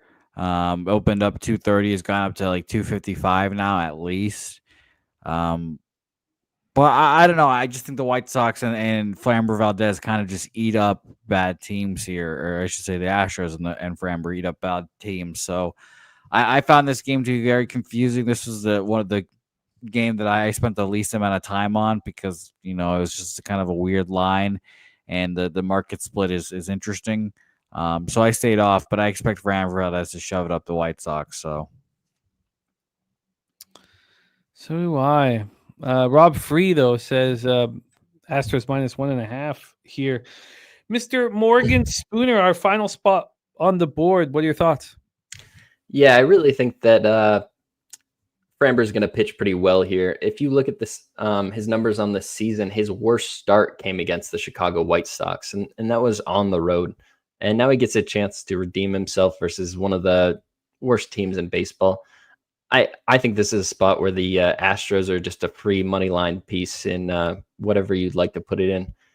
That line movement is a little bit concerning. Travel day for the White Sox, but they stay in Texas going over to the Rangers, and then Houston stays home and plays tomorrow. So I don't necessarily think that a big bat's going to be sitting, but sometimes some of that movement around this time of day is just the books knowing about a bat that's not going to be available before we know that. And that's probably what I'd guess that line movement's about. I heard Justin say Astros and Cubs that he bet that plus 108 or something. That's really enticing to me. It's not the way I generally like to bet, but with such a short card, I think those are two teams that can get it home. I'm not going to move on that right now, but if you're looking for a parlay piece, use the Astros. I don't expect the White Sox backs to get to Framber in any way, shape, or form. And then you have a really good bullpen here for the Astros. So I think they can shut this White Sox team down cold. Huh. Yeah, the White Sox bullpen's been a little fortunate over the last little while. Astros bullpen is strong. When it comes down to it, I almost prefer just focusing on Davis Martin on the road, Framber Valdez, and the first 5 minus 1. It's not a comforting bet to make, but at least the first 5 minus 1 is minus 108. The full game on the run line minus 120 or less. I want to think about it a little bit more. Rob Free says Bovada throws at minus 260. 365 has a minus 250. So not a huge difference there.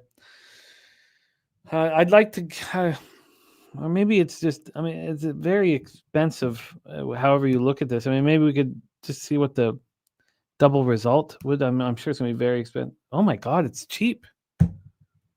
Why would it be so cheap? Astros double results plus 110. That's indicating that -1 first half bet's probably not as good of a bet as we might be thinking. You're absolutely right. Because that push ruins your bet.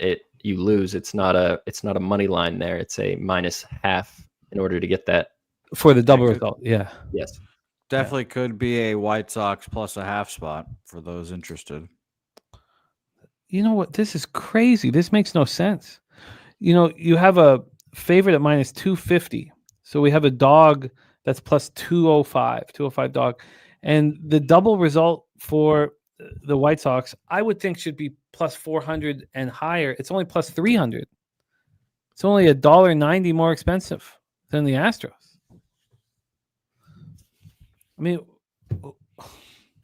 That doesn't make sense to me at all. Mark A says thoughts on Framber K's. It's not my wheelhouse here. Do any of you two gentlemen have a thought on the player prop on Framber's case? I do not. Spooner, have you studied that at all? Just looking at the White Sox bats, they do have a pretty high chase rate. But Framber's, he likes to get ground balls. He's not always going to be a strikeout guy while he can produce them. He's not a guy I need to do it. I think that Pittsburgh start may have been a little bit of an outlier. I'm not trying to play a Cape prop here.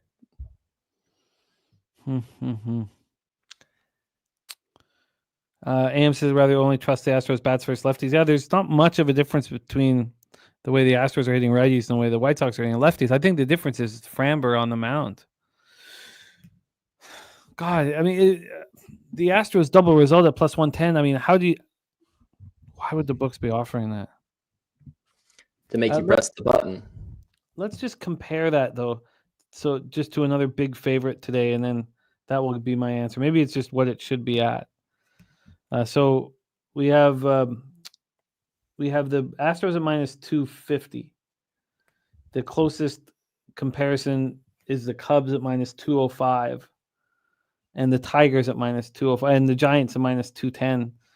So why don't we just kind of see what those, what they are for those spots, because that's pretty close. So for the Giants, first of all, and there's a lot of volatility in this one, their double result is minus 130 for Giants. Well, that makes no sense whatsoever. There's a lower implied total here, though. We're talking about a Colorado game where there's an 11.5 being opened, and then we're talking about a game with a 7.5 total. So that implied the amount of runs there that you're giving to the home team has to really change there. So the Cubs, with a 7.5 implied total, it's going to be much. You should look at the Cubs game. The Cubs is a better example. The Cubs is right. You're right. The Cubs is plus 125. I'm much more concerned with Heaney going up than with Davis Martin. This is wild. That plus 110, I think, because we're talking about the low volatility. I wanted the Astros minus one. I think how do I not bet the plus 110? I think I need to bet it. You're right. There's a lower implied volatility in this game. So that's why the Cubs is at plus 125. I see this as much more advantageous here. Okay, well, I think I move on the Astros double result. Because I like Davis Martin. I think Davis Martin is a good pitcher, but you can't get past. He's delivering at home. He's he allows a run every 2 innings on the road. Very, very different at home. We're not at home. This is a ballpark. This is a lineup that can attack him. So I don't need to talk about that anymore. But that will be on my card. Astros double result at plus 110. It's We'll see if it's a trap that I've just walked in on. All right, let's review all action here in Major League Baseball, and then we'll review all action entirely, as well as we will race. And we had our man Nate Dogg want dog race, and he will get that. Greyhounds will be racing here today. Spooner, my man, please review your action. Yes. I have 3 bets placed for the day. If I update any of them, I'll tweet it out. I have the Nationals team total over 3. Not looking great right now. I have the Cardinals money line, and I have the Royals team total over 3.5. Minus 118 for the Nationals team total, minus 132 for the Cardinals, and minus 130 for the Royals team total. I like your card. The 14.5 that was available in that Rangers Twins game, that high watermark would have been something that should have probably been touched. This game, I think, just goes to sleep here. I'm not going to take the 11.5 now, but I don't know why I wouldn't. I mean, feels like Corbin's got himself together. Are 5 runs going to be scored in this baseball game here? I mean, for our sake, I hope there's no 3 runs don't get scored in this baseball game. Sucks because that 14 was just screaming at me. But now we've got a sign of everything. Oh, did he just go yard? Okay, 7-1. I'm gonna stop. I'm gonna stop. Okay, let's just stop. Let's just stop on that shit.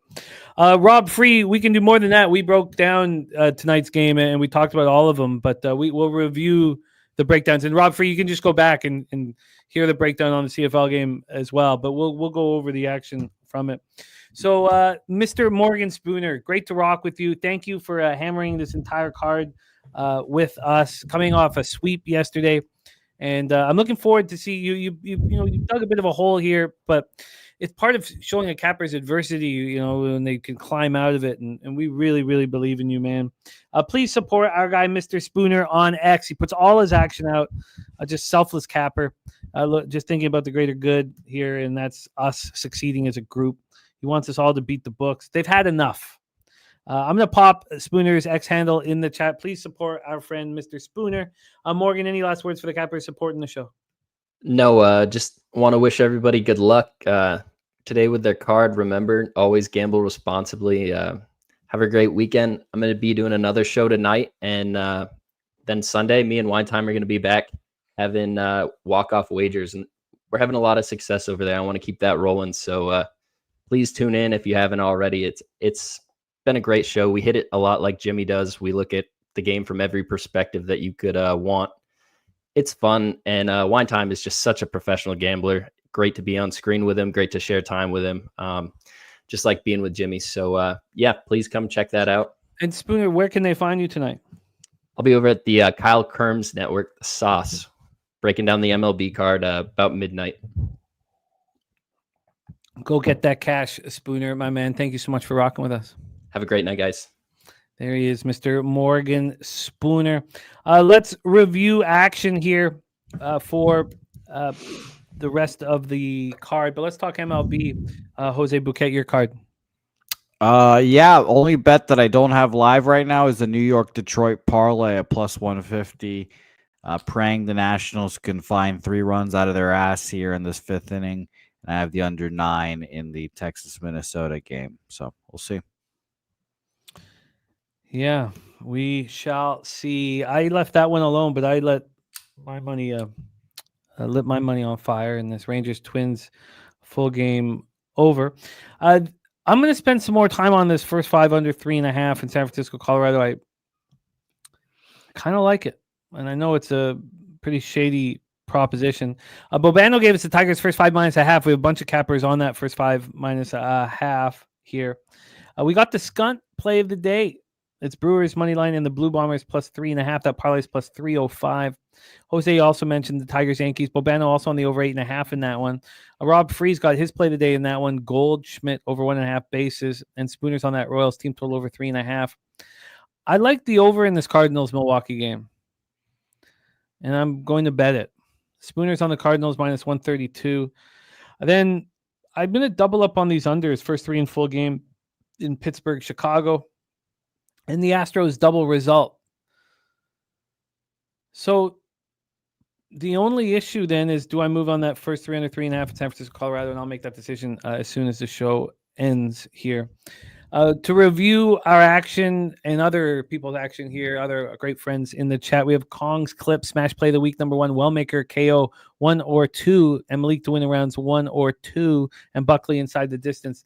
Wellmaker was a pig milk play of the day, and he told us last week to bet it as soon as it became available. We also have our guy MMA Mills with his interview of Wellmaker that we have showcased often here. It's a great interview.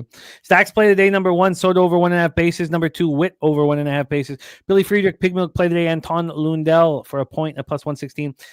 Dave Redling on Pete Alonso over 1.5 bases, plus 105.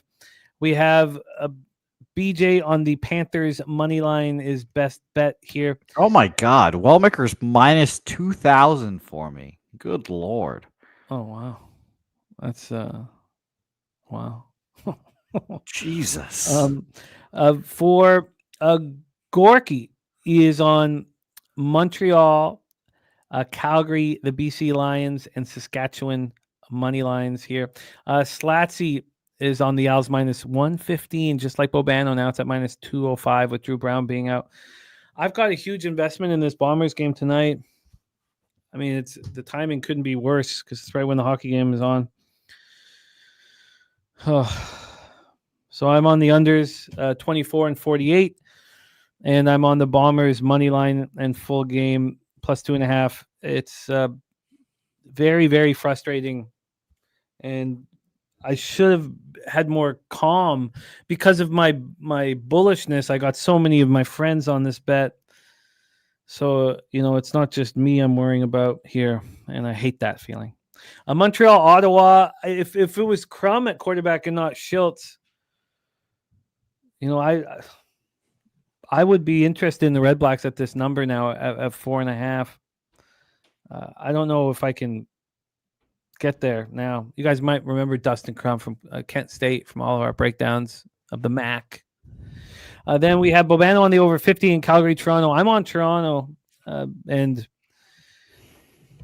Gorky has told us that the Argos have no chance. That's what Gorky has told us. The line has moved. That's the line has moved towards Calgary. I did copy and paste it just because I use it to fuel my. Gorky's very declarative. He is. Bobana's on the over 50.5 in Saskatchewan, Hamilton, and I'm on Hamilton plus 3.5. I think it's a great spot. The National Hockey League game tonight. I already feel sick. Like I just feel sick about these games I have to watch tonight. It's not winning in this run we've been on now. We're 2.5 months into it. Look, I'm so thankful for it, but it's not bringing me more joy. I mean, there's a roof over my head and shit like that, but I was so angry and frustrated over the last 24 hours. Gokster has the Oilers to score first. Draisaitl score a point and plus over 2.5 shots. Bobano gave us the Oilers money line and the team total over 2.5. We have Mr. McKelvey on that as well. And he took the Connor Brown goal plus 800. That Connor Brown point is so appealing. It's just not really my style, but it's very, very appealing. I have not bet this hockey game yet. I will. I'm going to bet the Oilers money line, the team total over 3, both the plus money. This is not, I'm going to go down with the ship. The money I've made in this run is not house money; it's my money. I just believe that the Oilers are capable of stepping up and playing their best hockey, and if they don't play the best hockey, they will lose. Streamline Gaming says, just feels like the Panthers are inevitable, honestly. He says, I know you like the Oilers, but feels doomed, especially because I've never seen a collapse like that last game by the Oilers. Streamline Gaming, did you not watch the Panthers lose 8-1 to the Oilers last year in the Stanley Cup Finals? Lose 3 straight games, get outscored like 18-3. I mean, if you're only watching this Stanley Cup Finals, then okay. So, time to go to war, man. Let's race. Maybe that'll make me feel a little better. I know what I'm gonna do. I'm gonna get my action out, and I'm gonna sweat this out. I've got so much anger. I need to fucking run as fast as I can for as long as I can before I lose my fucking mind. Jose, let's race. Thank you to all of our gold members. it means the world to us. You guys are keeping us rolling here at Pub Sports Radio, so thank you so much. How many gold members do we have? 73.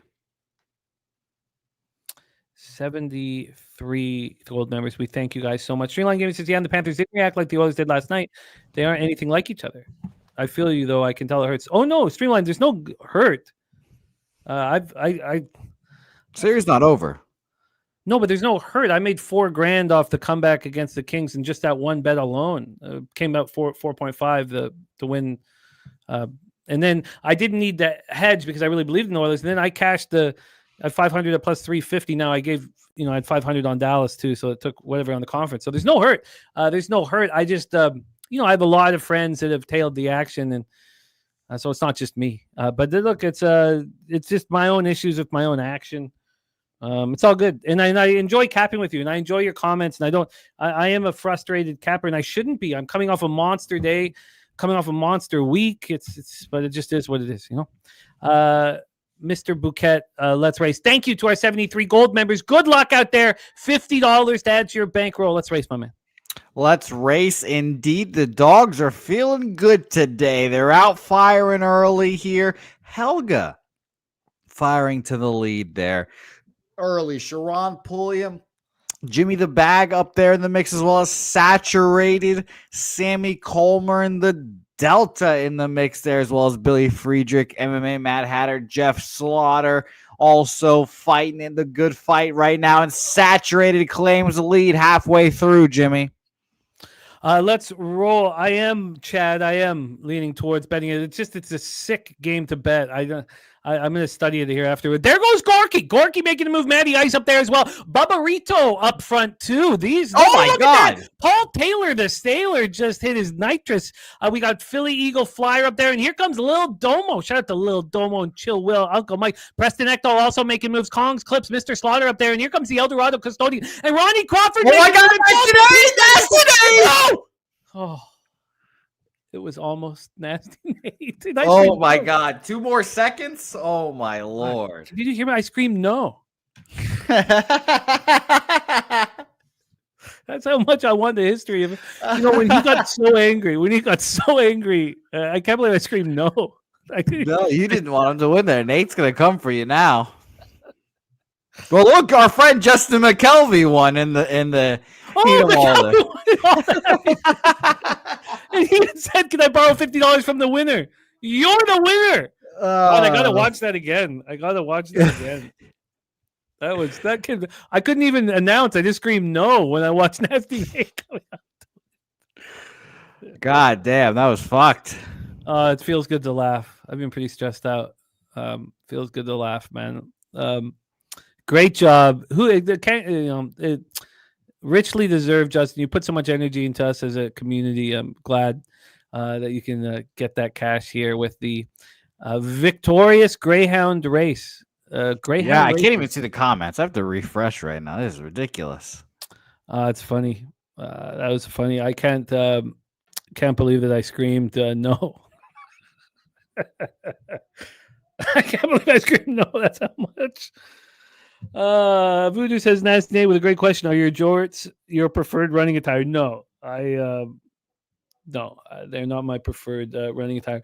Not only did Jose unable to see the comments, he just took off too. No, not my preferred, but I got to go do that, man. It's the only chance I can sit and cap with you guys for 20 more years. I have cut my boozing down a lot though, so that should bode well for me getting to hang out with you guys and cap with you guys for longer. Thank you guys so much from the bottom of our heart. Truly, thank you for the support. We have nothing without you guys. Mr. McKelvey, congratulations on your win. Brandon Nemo Homer says, Big Daddy Boom. 7-1 in the bottom of the 5th here.